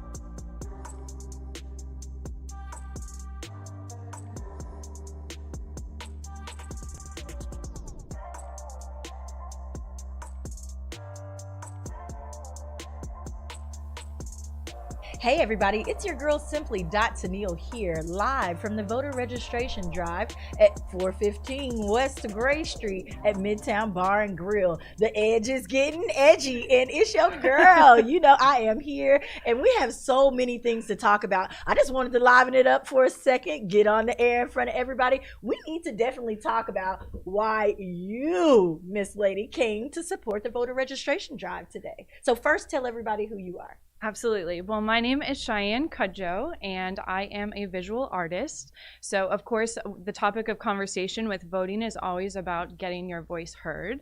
And that's also the same with visual arts, just in a different way. A lot of times with visual arts, you're speaking without words, but it's just as important to express yourself, both at the voter booth as well as in your individual life. Express yourself. Yes. Y'all know that I am phenomenal at that. I'm just saying, I do exactly that every day. I can't help but be myself, and I definitely want my voice heard. I want each and every one of you to take this super serious right now. You know, we tried to get lots and lots of, you know, the young kids, the first timers out to register to vote, because really that is a super duper important part. Oh, you know, absolutely. We're on the verge of, you know, the economy crashing and all different types of things.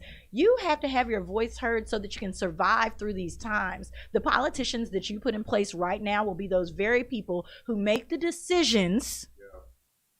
Every single decision that has to do with whether or not you're going to jail for, you know, pickpocketing such and such because you didn't have money to pay your bills. Yeah. Like, that is exactly how it works. Yeah. If those people are not on your team, you need to make sure you vote for somebody who you can hold accountable for not doing the things that they say that they're going to do. That is one of my platforms that I stand on. Start holding these people accountable. It doesn't matter to me which way you vote. I want you to get out there, let your voice be heard, and have a little fun with it. And that's what we're going to do with this lady right here. She said she's a visual artist. So tell us a little bit about what it is you do and why you feel it's so important to be able to express yourself not only through words, you know, but you got to put those ballots, right? Yes. So tell us a little bit about how you express yourself through art.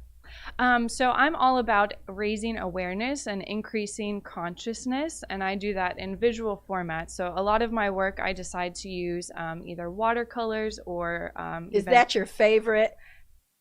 My favorite kind watercolors seem a little messy. You like to get your hands You know, dirty? It's such a dichotomy because it has so much freedom, but you can also be very controlled with it. So it is a challenge to utilize a lot of times. That may be why I like it. Okay. But I also do acrylic and oils, and I do like to get my hands dirty with some woodwork and some carpentry. So I do have my set of power tools. Yes. Okay. So everybody, you see how important it is when you do hone in on a skill. You need to be diverse in that thing. We need to be diverse in making our decisions. Listen to me. It is so important that you do your own research. I'm in media, as you can see, but I can't believe half of the things that other media things put out there, right? Oh. You have to go and do your own research. You need to know who's actually out there working.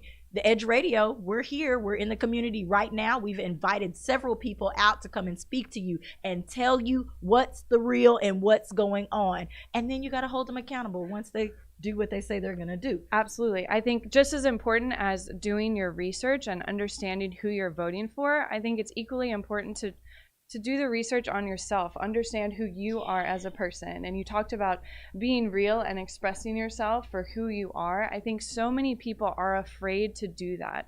They're afraid to be themselves for fear of judgment, for fear of ostracism, for whatever the case may be. But I think in order to really truly be able to get behind our political leaders, you need to get behind yourself, know what you stand for individually, and then you can find that in a political leader. And definitely know the hard-hitting topics that affect your community and where you live, because that's a hard thing. You know, it took me forever. I was living here and I couldn't understand, you know, why I couldn't vote for the mayoral campaign, you know, what's going on. But I actually live outside of the city limits up near Tomball, so you know they don't allow us, but it took research to be able to find that out. I was confused. If you're feeling any of that kind of confusion, I'm sure that one of these shows here at the Edge, because we have something for everybody, one of these shows will get you to the place that you need to be. So we're going to keep talking about art. You know, kids are back to school, whether it's virtual or, you know, in classroom.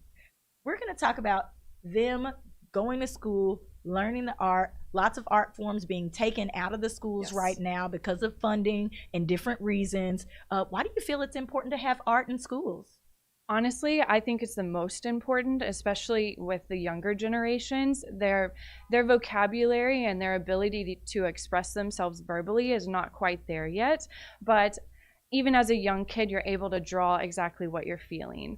So to take out the arts, whether that be visual arts, whether that be music or theater, the ability to express themselves in lots of different ways, I believe is critically important, and giving them different modalities to do that, because again, everybody is different and not everybody communicates the same way. So they need to be exposed how to express themselves by being exposed to diverse ways of doing that. All right. Did you hear that? Diversity. Yes. Tell everybody a little bit about where you're from and how you came to, because you could pick several different types of art. Yeah. What kind of let you know that painting was your thing, if you will? Well, I've always been interested in the arts. I actually started off going to college to be a doctor, and then I had an art minor. But painting specifically, I felt I was able to do a variety of different things. I can paint on a flat surface, I can paint on something sculptural, I can paint something realistic, I can paint something abstract. So I liked the freedom of being able to do that, and I think I'm most comfortable with a brush in my hand. Okay. Yeah. All right. So what do you do outside of painting to relax? I work out. Oh, well, all right. Y'all can't see behind this podium, but girlfriend is working it, okay? So that's fun. Right now during this time, staying in a healthy mental headspace is another big thing. Art is one of those things that you can do that. Working out is one of those things that can do that. Just to talk to people in regards to art forms and helping people mentally, what's one of the things that they kind of suggest that people get into during a time like this? We're in a pandemic, we're voting in a new president or not, if you will. What's one of the things that they suggest that you do to keep you in that mental headspace when it comes to art? There's lots of different things. I talk to a lot of people about being an artist, and the first thing that they say is, oh, I could never do that. My stuff would turn out terrible.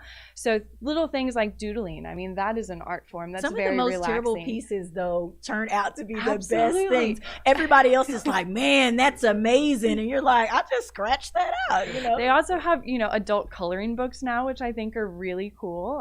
So mandala type things, just very meditative, relaxing. Fun things like, again, maybe not with the pandemic, but things like painting with a twist, group type format. So you can do that with a spouse, you can do that with a friend. And still social distance. Absolutely. I mean, that is a perfect option. And get a little drink on that. I just think taking away the expectation of what that piece is going to turn out like. I think so many people stress about the end product and they forget about the journey. They forget about the process of painting, and it's the process that becomes very relaxing. So you can do colored pencils, you can use crayons. For me, all art is acceptable. So whether that be craft or whether that be what's considered fine art like oil painting, you can get involved in any way and it still be art and relaxing to the mind. Okay, well, let's say this to the parent out there who's always saying, I don't want my child to be a starving artist, because I love to encourage kids to do different things, but I also really love to talk about the business side of things. I'm a business person, I'm driven toward getting the dollar. So tell me, is this your full-time gig, or do you do something else on the side to keep yourself afloat? Let us know what's going on here from the business side. Yes, so I have lots of different passions, but art has a very big priority in my life, so I'd say that's probably about 50% of my income. And then the other 50% is another business that I have with my husband in regards to helping heal the environment with solar. Well, great. That sounds interesting too. But She's got a little brain and a little art.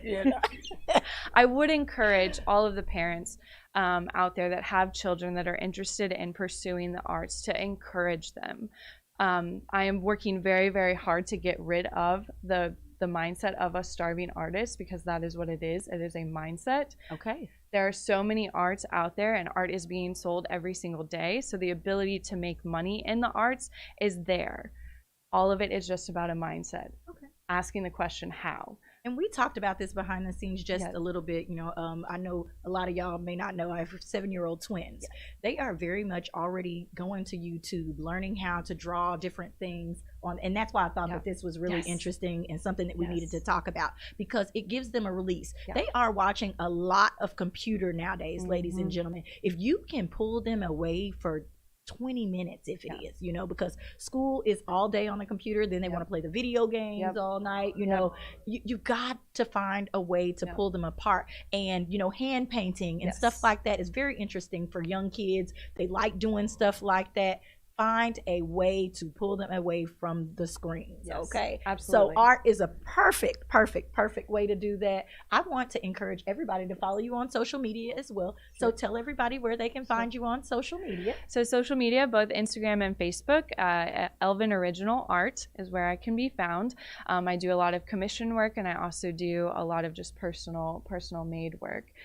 So I can be found there. Last thing, how did you get hooked up with The Edge today? So The Edge, I was introduced to Oscar. So my wonderful husband actually met Oscar, and I had the pleasure and opportunity of becoming part of Edge as well through him. So all right, ladies and gentlemen, I love what he stands for. Okay, so remember that The Edge is here for everybody. We are not set down to one thing. We are broad and open-minded. We want to talk about all of those topics that you guys have out there. We definitely need y'all to pour those into us. Make sure you follow the Edge Radio Network, which is where we are here today with Miss Cheyenne, and we're talking all about art. We're going to let it go because there's so many other interesting people that we have to introduce you guys to today.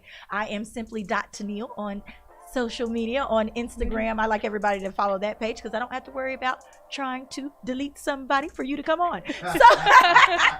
So ladies and gentlemen, we are here at the Edge Radio Network. I am the host of I'm Just Saying. You can catch me at 8:30 a.m. on Tuesday and Thursday mornings, and we'll be back.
This is former Rocket Robert Reed. This is Mel Jewell of Athletes United. And we want to talk to you of our new program and podcast. We're talking about former athletes who are doing a lot of things in the community. Various athletes in various sports. Swimming, track, soccer, football, baseball, you name it. Former and current athletes here in the greater Houston area. All promoting wellness, health. All promoting that which makes us all better. Of Edge Radio, truth still matters.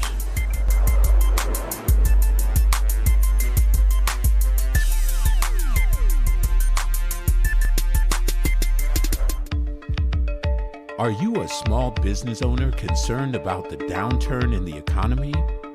Top business leaders like Mattress Mac and Warren Buffett will tell you that now is the time to promote your business more than ever. People need your services.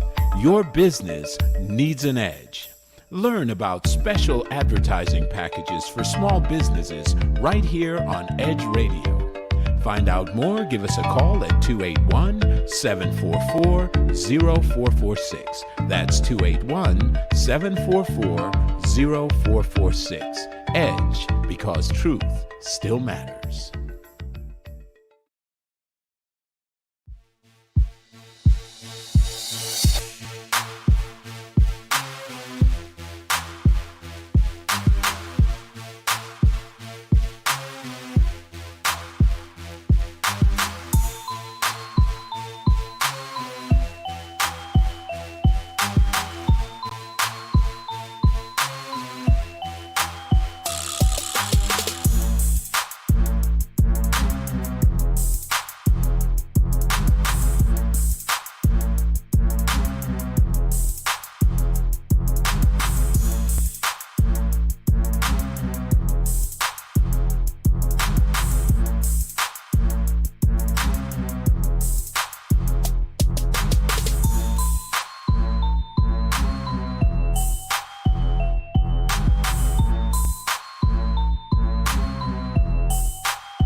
When people stop talking to each other, society is on the edge. Let's bring.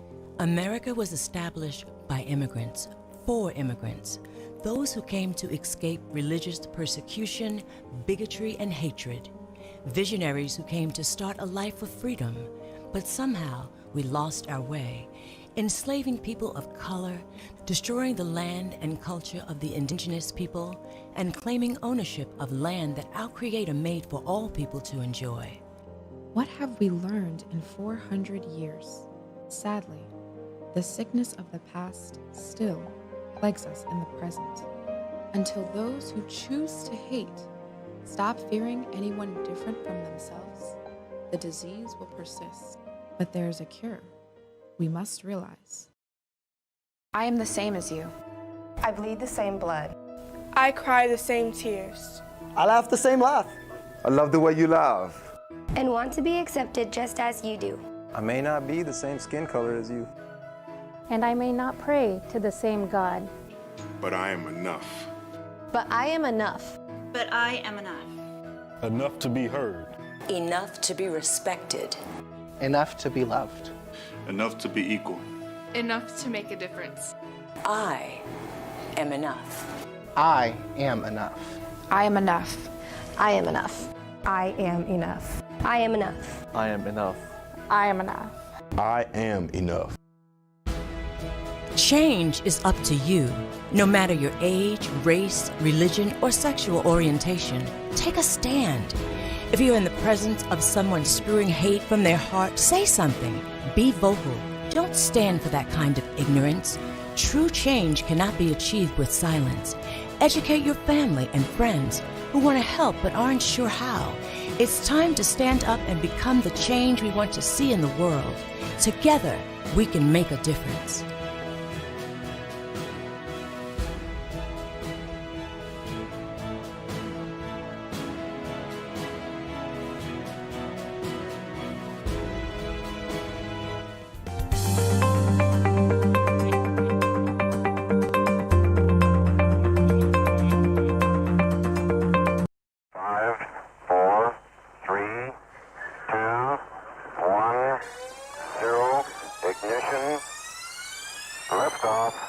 Don't push me because I'm close to the edge. I'm trying not to lose my head.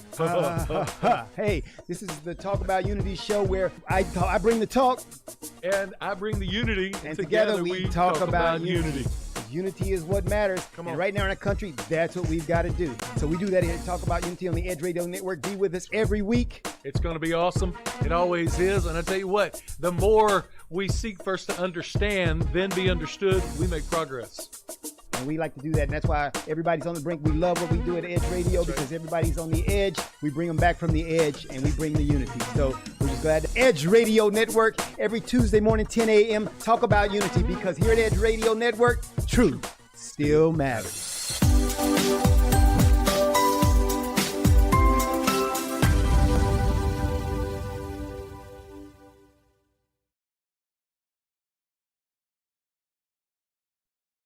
Hey, 大家好，我是傅凯，这是我的好朋友 Chris Holland。 I'm Chris Holland, your Harris County clerk.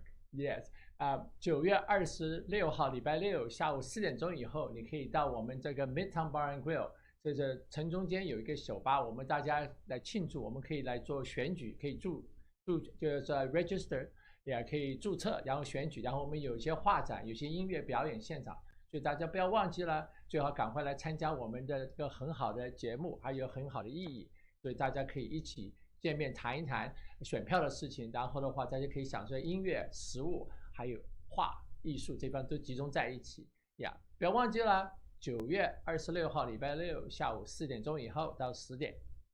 Hope to see you there. Yeah， 谢谢。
Good evening. We're live in the Midtown Bar and Grill in beautiful downtown Houston, and I'm joined today by Mr. Carlin and Mr. Richard. How are you two today? Oh, we're great. Good. Glad to have you all on. So I want to ask you guys, we've got an eclectic group up here. What do y'all think? Back in the last decade, towards the end, 2007, 2008, 2009, people thought race relations were on the mend. Do you think that things have changed decade to decade? And if so, how and why? How can we correct course if we need to? I'll start with you, Mr. Carlin. Okay, yeah. Oh, I've definitely got an opinion on that. Of course, I'm the executive director of Erase Race, which is a concept I came up with a few years ago where I said race is the villain and we kind of need to do away with that concept. And so I've been analyzing this definitely over the last decade and more. And while people have seen some improvement, I think people have had high hopes when once President Obama was elected, thought all things were changing. But I kind of saw this subculture that was developing where every decade I noticed that we had some riots. The tension would come up and it'd go back down. And that was still the trend even under President Obama. And we had several incidences, racial incidences during the Obama tenure. And so I've seen it continually on, and it's been going up. And then, of course, in 2016 with the election of President Trump, it continued to just escalate. And so I think we kind of got here through a series of events and our history that has not been corrected. There are a lot of things, and a lot of it has to simply do with the interaction that we failed to have. In other words, we legislated the things that made us integrate, but we never really built the relationships necessary between each other to go forward in our country. So I don't think we've really made the progress, and now is another opportunity for us to do that. And Mr. Carlin's a deep thinker. I love listening to your show, Erase Race. It's always phenomenal. Mr. Richard, what do you think? Do you think we're getting better, or do you think we're getting worse? Well, I've been around, I think, longer than everybody up here. And I was a cop in Miami in the 60s. I worked for the Miami Police Department. So I went through the racial tension that was down there in 1968. I don't think the core problems have ever changed since then. And I think What would those core problems be? Well, the core problem is that, I mean, currently we have a middle class that's disappearing, but I think with the black race, there were people that were relegated to being poor and have been kept poor by politicians since I can remember.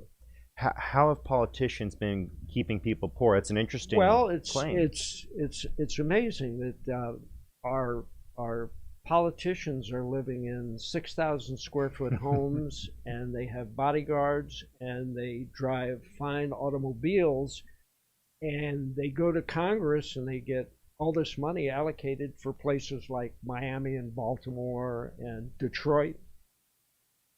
And yet that money disappears and they continue to live the good life, the politicians that have no term limits. Mm-hmm. And the people that are on the street stay on the street. They don't get any benefit out of it. And everything becomes political. Politicians on both sides, some have good ideas, some have bad. I've always thought that school choice was a great idea, but every time it comes up, it somehow gets beaten down. Mm-hmm. And I think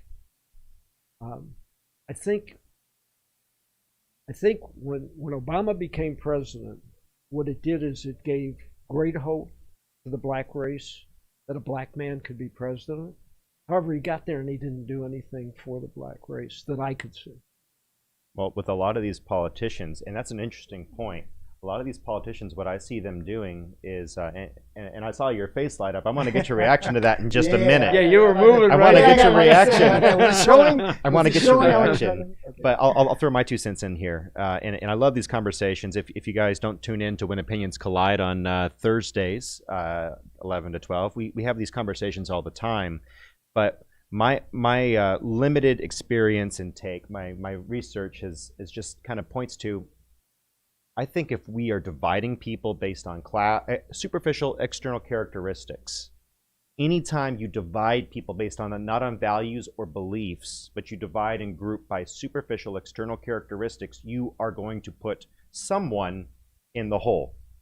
If you value people as God-imbued, valuable people, God imbued this value into the human being when he created us.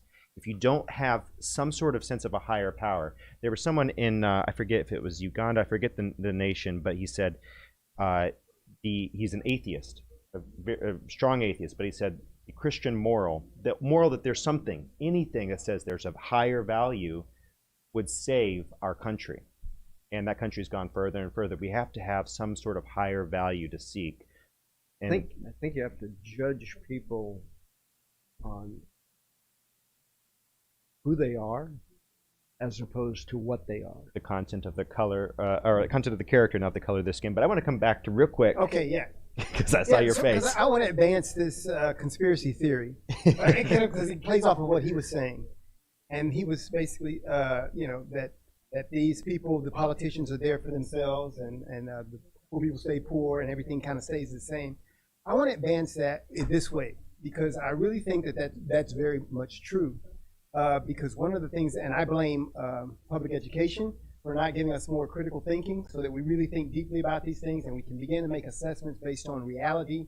And so public education created us where we just kind of said, okay, yeah, just keep moving on, and we never have grown.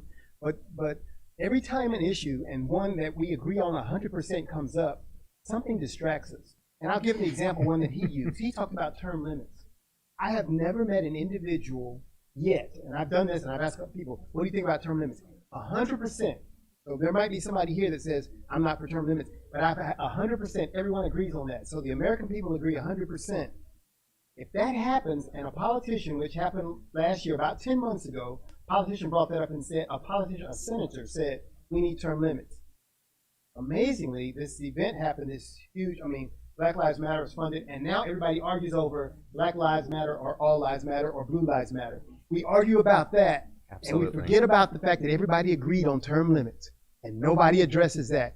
So that's my conspiracy theory. I go, whoa, big distractor. And I think there's something to it. Well, how do you line your pockets if you're limited in term. Agreed. As a politician. Of course. You have politicians that have been there for 40, 50, 60 years and have never done anything else in their life and have amassed this great wealth.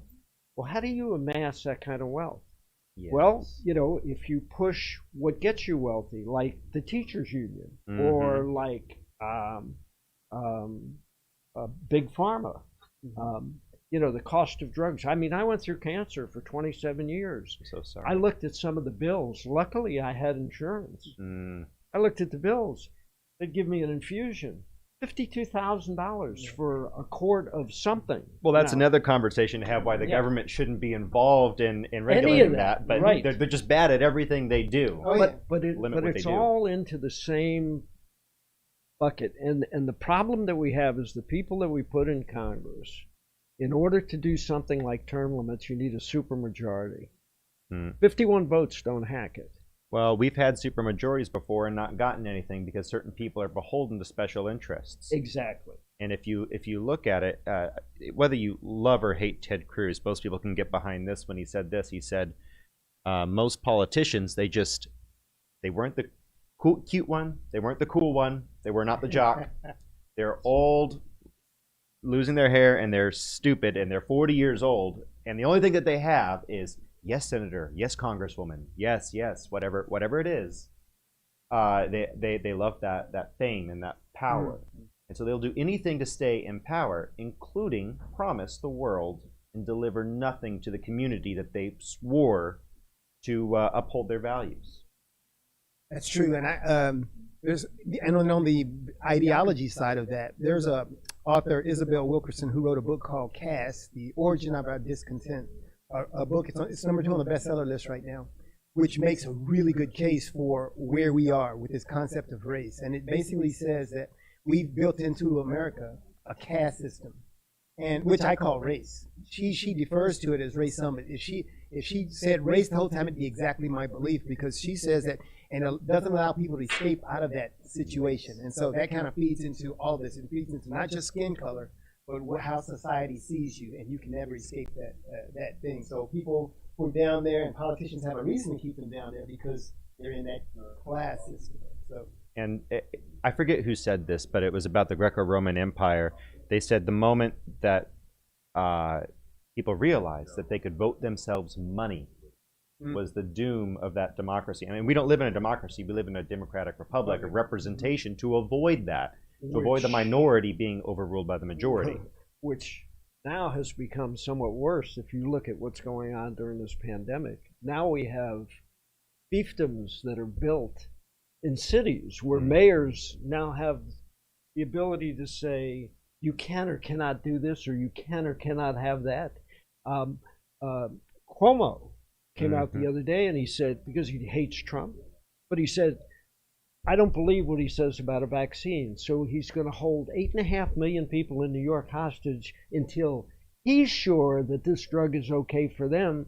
Last time I looked, we were in the United States. Why can't I make my decision whether I want to take it or not? Yeah, so that's an interesting conversation on sadism. We could get into the COVID thing. I'm hoping to have some doctors to come on and talk about that, but absolutely. I could act like a doctor. I don't play one on TV either. Yeah, so what do you think about that? The whole situation with COVID, there are folks who blame that on, they said that because it affects certain populations more, it is a racist, or it's a race issue that is causing that. Yeah. And so once again, and race is a catch-all for everything that happens. First of all, you don't get to double down on it simply because you use it in the first place. If you have people segregated and separated based on skin color, and then if the hurricane comes into town and it hits one particular part of the town, then it would get a large majority of that percentage of the population because they're all together. So we've doubled down on it by, first of all, installing racial ideas, racial practices, segregation, and so anything that happens then becomes race. And so it furthers, it makes everybody go, wow, it reinforces the fact that, wow, race is real, because they look at the results, from what they've done. Well, it's confirmation bias primarily. But then if you want to talk about systemic discrimination, obviously we had real systemic discrimination not in a lot of people's recent memory. I mean, as late as the 60s and 70s, 80s. But some people say there's systemic discrimination today, and I don't know if I would agree with it in the term of the 60s or 70s, but I think there's a new sort of situation that LBJ brought in when he started pushing, you can have this welfare check if the man's not in the house. Yes. You can have that. So what are your thoughts? I'm going to go to you and to you, and we'll come around. Well, two things. The first one is, when you say systemic basically could also mean that we've got poor leadership.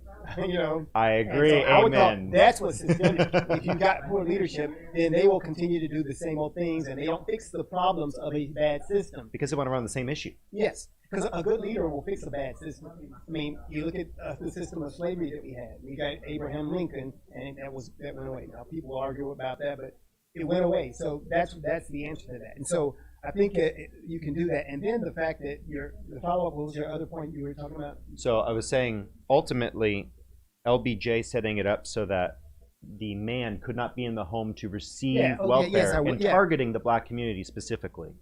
Yeah, and so while you have a bad system on that side where he was doing those things, there's also some responsibility for the family and for the home, for people to say, okay, but I'm responsible. Oh, you mean people have agency? People have agency. My mom and dad were married 60 years, and they understood that it was their responsibility. We didn't get to use any of that stuff as an excuse. Nothing was an excuse. But now, government is dad.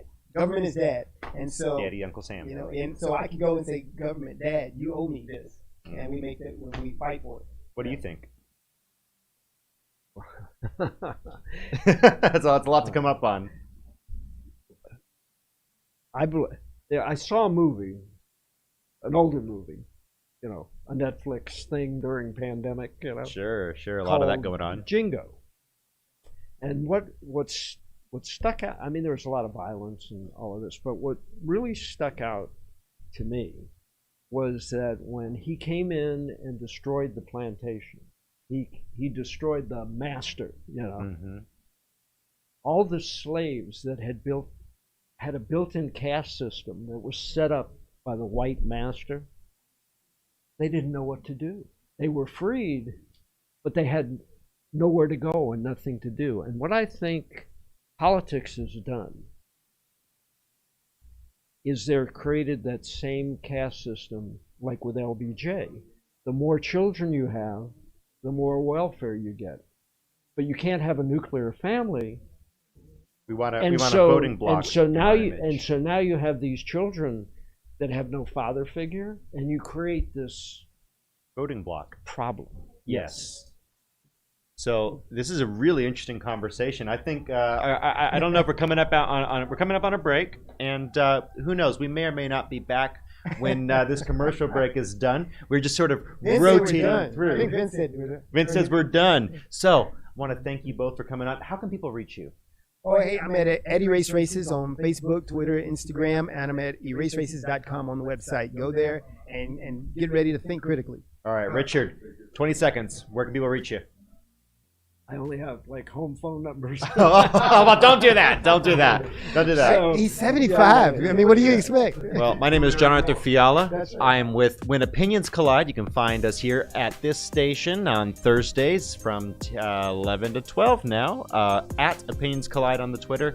Thank you all for joining us, and you have a wonderful evening. Come join us at the Midtown Bar and Grill. We still got some party left tonight.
大家好，我是傅凯，这是我的好朋友 Chris Holland。 I'm Chris Hollins, your Harris County clerk. Yes， 9月26号礼拜六下午4点钟以后，你可以到我们这个 Midtown Bar and Grill， 这是城中间有一个酒吧，我们大家来庆祝，我们可以来做选举，可以就是 register， 也可以注册，然后选举，然后我们有一些画展，有些音乐表演现场，所以大家不要忘记了，最好赶快来参加我们的这个很好的节目，还有很好的意义，所以大家可以一起见面谈一谈选票的事情，然后的话大家可以享受音乐、食物还有画艺术这方都集中在一起呀。不要忘记了9月26号礼拜六下午4点钟以后到10点。 Hope to see you there. Yeah， 谢谢。 We work our whole lives to support our families. With one accident or illness, it can all be gone in an instant. Now there's a smart, affordable way to protect your family. Go to findhealthbenefits.com and discover low-cost life insurance for as little as $2 per month. Add to that a tax-deferred annuity that can help you protect your assets and grow your money for retirement. Learn more. Go to findhealthbenefits.com or call 877-235-6094. A critical illness can strike without warning and wipe out your life savings. In fact, it's the #1 reason for bankruptcy. Find Health Benefits offers an affordable solution. Get up to $50,000 if you get cancer, stroke, or a heart attack, giving you the peace of mind to focus on getting better while the plan helps you to pay your bills and medical expenses. Learn more. Go to findhealthbenefits.com or call 877-235-6094. 66% of seniors spend more time shopping for cable TV than Medicare plans. Most say because it's just too confusing. Laws change every year. The wrong plan could cost you thousands and prevent you from seeing the doctors you want. Introducing FindHealthBenefits.com. Save time, save money, see specialists without referrals. Go to FindHealthBenefits.com or call 877-235-6094 for this informative brochure. Society is on the edge. Let's bring them back. Edge Radio, because truth still matters.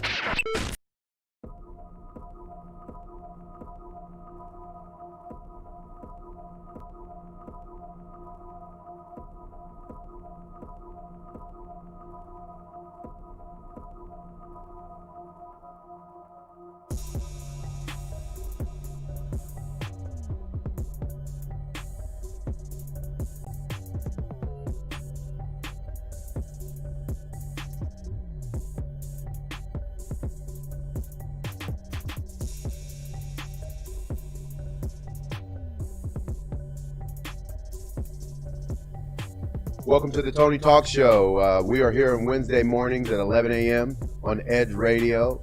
Today's mission today, of course, is to bring awareness to voter registration. We're down here at Midtown Bar and Grill in Houston, Texas. Down here having a good time, getting people registered to vote so that your voice can be heard. I know a lot of you guys, you sit back and you complain. What? Complain about what's going on in this country, right? Oh. But you're not voting. Hey. Is something wrong with that, Robert? Plenty. Your word is power. I hate those folks, man, that sit around and, our government's doing this and but you're not voting. You're not registered to vote. You have never voted. I heard something today that was absolutely insane, but I was really happy about it as well. This is Mike Tyson's first time voting. Wow. Yeah. Really? Did you hear that? Did you hear that as well? I did not know. You didn't hear that? Well, you know what? Before we get going real good, I better introduce you guys. So, of course, got Robert here from Heritage Contracting Services, right? Robert, why don't you tell us what you do? What is Heritage Contracting Services? What do you do? We are a business that's been around 35 years, started in Florida. We are certified roofing contractor. How long have you been in the business? You've been in it for a while, haven't you? 35 years, since before Hurricane Andrew in 1992. Wow. Been through 28 hurricanes. I don't know. What did you do before that, though? I know you were an artist at one point, right? Well, I'll tell you what. I manufactured candles, actually. Really? Yep. I designed those few candle lines. I brought them to the marketplace, and I wound up in didn't think I was going to make it to 1,500 stores in 3 months. Wow. And I took I had to take the craft out of the craft, bring it to the production, and next thing you know, we were in Bed Bath & Beyond, wicks and sticks and linens and things and multiple catalogs and all that. So you got out of that business. Was in that business for 10 years. Right, and got into the... But I was into contracting before. My wife and I at the time got out of that, had an opportunity. Started in the garage, made it, So you were in business with your wife at one time. Right. That's challenging. I'm in business with my wife. We'll talk about that a little bit more Work as well. comes home and home goes to work. Right? Exactly. But anyway. Well, you know what? And you the thing about work is that, you know, when you're doing things that you love, it's not work, it's passion. Sure. And it never turns off. You know, that's the thing that's where I am. It never shuts off for me. I wake up with a mission and I try to accomplish my mission before I lay my head down at night. So also we have a great guest here today, right? Jay Hansen. Hassan. Hassan. Absolutely. Hassan, tell us what you do. Well, I came out to Houston to teach. I'm a speech teacher by trade. And of course, Corona kind of shut the planet down. When you said you came to Houston, Jay, where'd you come from? I moved from El Paso. El Paso, Texas. Absolutely. And when I tell people what I do and what I teach, everyone has the same response. Oh, I hated that. I hated speech. Who wants to get up in front of people and talking? I get it. You know what cracks me up when people say that? Every day you walk out of your house, you're getting in front of people and you're talking. What's up with that? So everybody that I talked to, I hated that. You wouldn't hate my class. My classes were awesome. They were fantastic, and people liked getting up and talking because I would tell the kids at the beginning, first day, I do not care. Okay, let me ask you a question. What think. Demographic of kids were you working with, though? Oh, it was were there teenagers? Of course, it was high school age. Okay. So you're talking your seniors, your sophomores and juniors, right? Typically, right. But I would tell them, I do not care what you think. I care that you think. Whoa. So if you're stop. I want you to say that again. Right? Say that slow again. I love it. I do not care what you think. I care that you think. And the main thing is, I didn't care if they disagreed with me on anything. Right. Call me an idiot. I don't care. Just I want to make sure your wheels are spinning. I want to make sure you are saying what's there. You know, I'll tell you something, Jay. I think one of the biggest issues that we have in this country right now is that we don't critically think. Mm-mm. We don't look at the whole before we make a decision on things. You know what I mean? It's always slanted. It's always slanted to my perspective. It's always slanted to my religion. It's always slanted to my political view. Exactly. It's never let me look at it for what it is. Let me make my own critical judgment in thinking about it. Exactly. And that goes in with the confirmation bias. We're going to seek out information that confirms what we already think. So we can say, well, we're looking this up when we look this up, but you're really just looking for the parts that you agree with. That agree with you. Right. So you can be right. Right. Now. Well, that's a real big state of. That's crazy, right? That's crazy. What he said is right.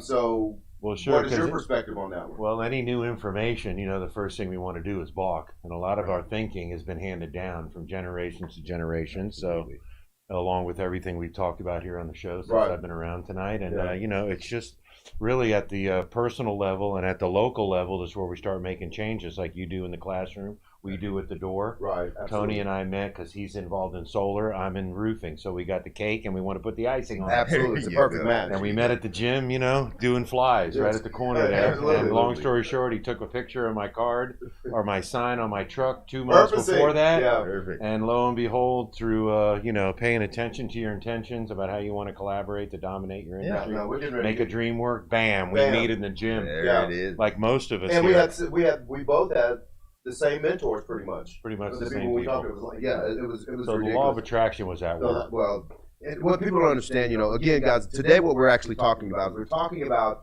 human optimization. Human optimization. How do you optimize yourself to maximize yourself to achieve the things that you desire in your life? How do you do that? I came from a very, very, very tough background, a lot of challenges in my life. And I know one thing that I had to change my life and to change my condition, I had to change my mind. I had to change what I was thinking.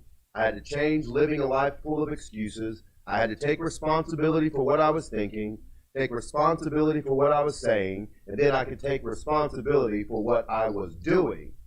And then my life changed. And I know you and we talked about that. And you had to do the same thing, didn't you, Robert?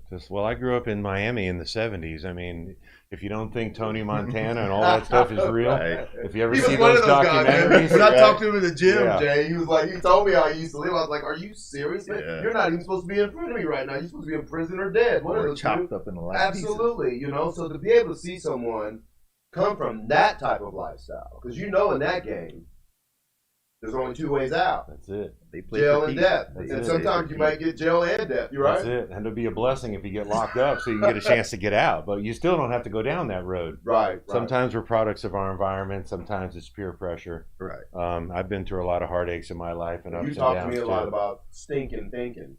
Oh yeah, and you know today for me, I don't think drugs are really an addiction. I don't think porn. I don't think any of these topics. I think mainly we're addicted to our thinking. And everything starts with a thought, and then everything comes out in the physical plane. So, alter your thoughts, alter your life. That's a great book by Emmett Fox. Yes. It was written back in the 50s, and they've been talking about that back before when some of us were born, trying to bring this new thought movement into where we pay attention to our intentions and we take every thought captive, and we don't have to own these thoughts are coming from somewhere. We're not born with this stuff.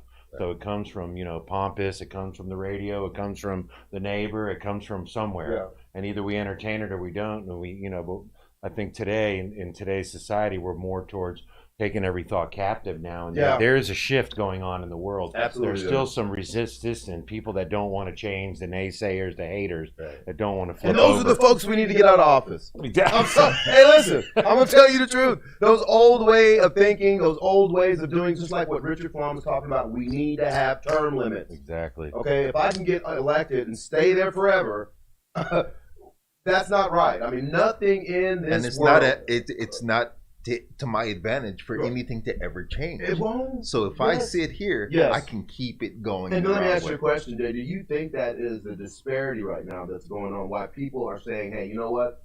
My voice doesn't matter." It is. Why should I vote, man? Well, You know, my one vote is not going to count. There are a million different reasons, but of course, one of them is the winner-take-all system that we have per state with the electoral college.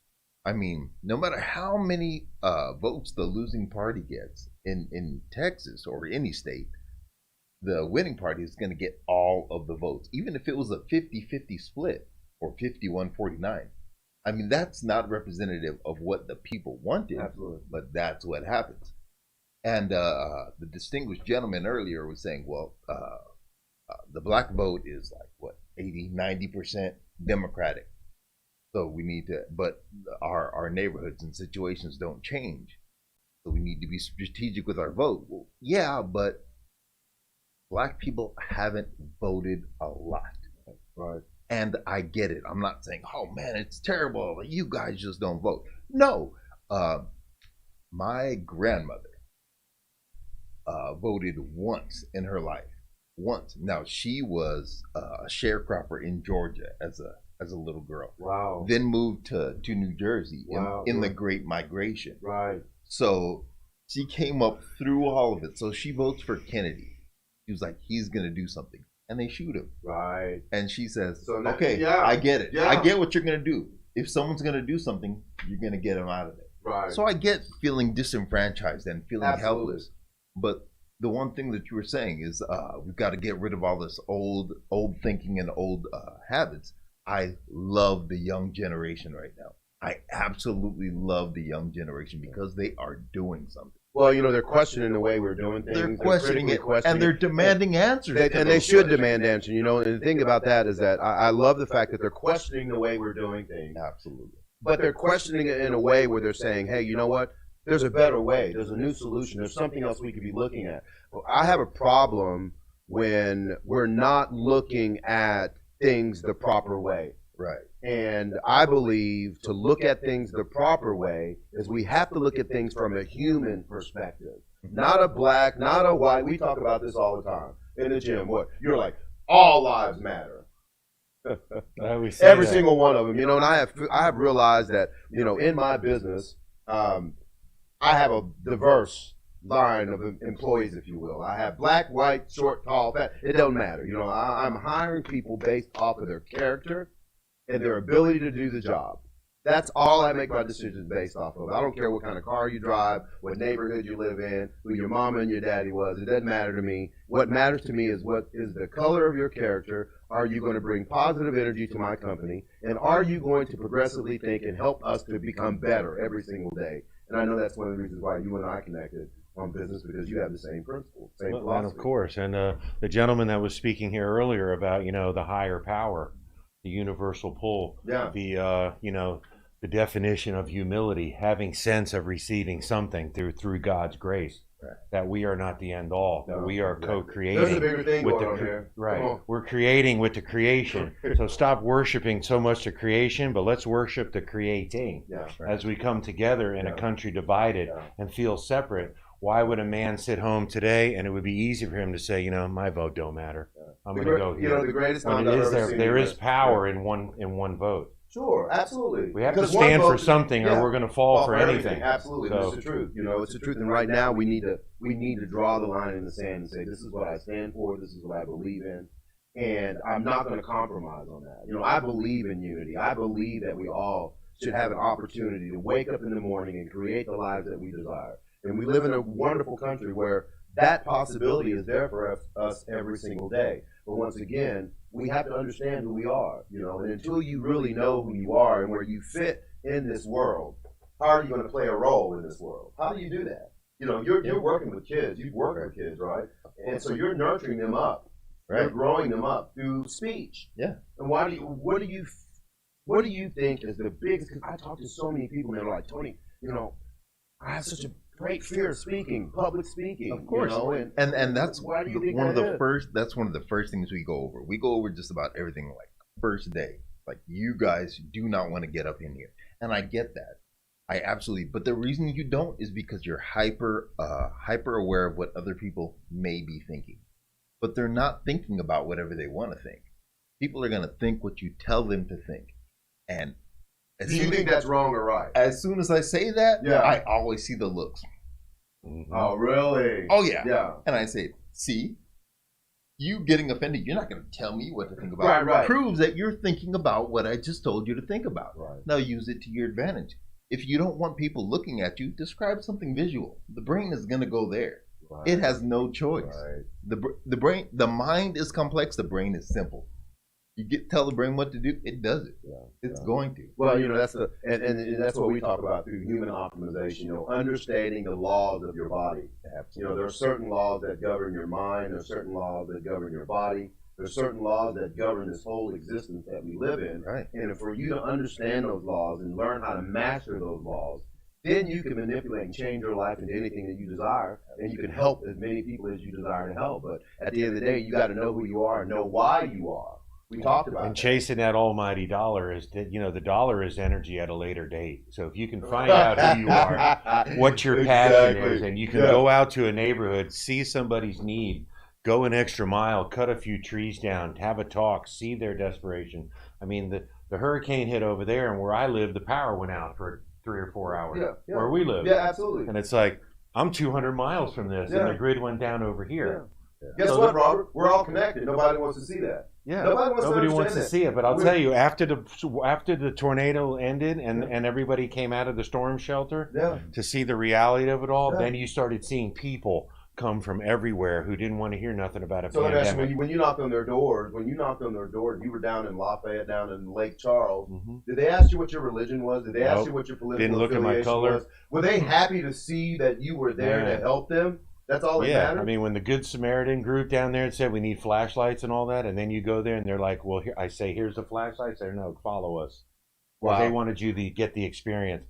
Not that you give it to them and then they give it to them. You go to the door and you see the need and you give it to them, and it's what you're seeking your whole life. Amen. It's helping others. Amen. It's not the self-seeking. And Jay, you know what, Jay, right now you're with Edge Radio. Right? That's right. You're the account executive for Edge Radio. Absolutely. So what is your mission now with Edge Radio? Well, to help people out, to solve some of the problems that people have. They want to be able to reach different people. Yeah. That's what we're going to get on to do. Right. So we're all about solutions here at Edge Radio. We want to bring you in. We want to bring consciousness. Truth matters here at Edge Radio. We will always tell you the truth. We talk about, my job is to tell you the truth, Your job is to make a decision to see if that truth fits in your life and if it fits for you. So, once again, we're really glad to be here. We're glad that you guys are here with us. This is Tony Talk Radio, talking about human optimization. Once again, we're here Wednesday mornings at 11 a.m. Robert, thank you so much for coming through. We appreciate it, brother, and sharing your wisdom and your knowledge. Thank you. Mr. Hassan, You got to be, Chief. it's a blessing, brother. Thank you so much. Thank you for what you do. Yes, sir. Not only for our communities, but also what you're doing for Edge Radio. We really appreciate it. Absolutely. Okay, are you registered to vote, baby? Of course. Excellent. Are you registered to vote? Absolutely. Excellent. So am I. Everybody get registered to vote. It's our time, November 13th. Time for change. Amen? Amen. Amen. Tony Talks Radio, Wednesday morning, 11 a.m. Edge Radio, the truth matters. Stay tuned.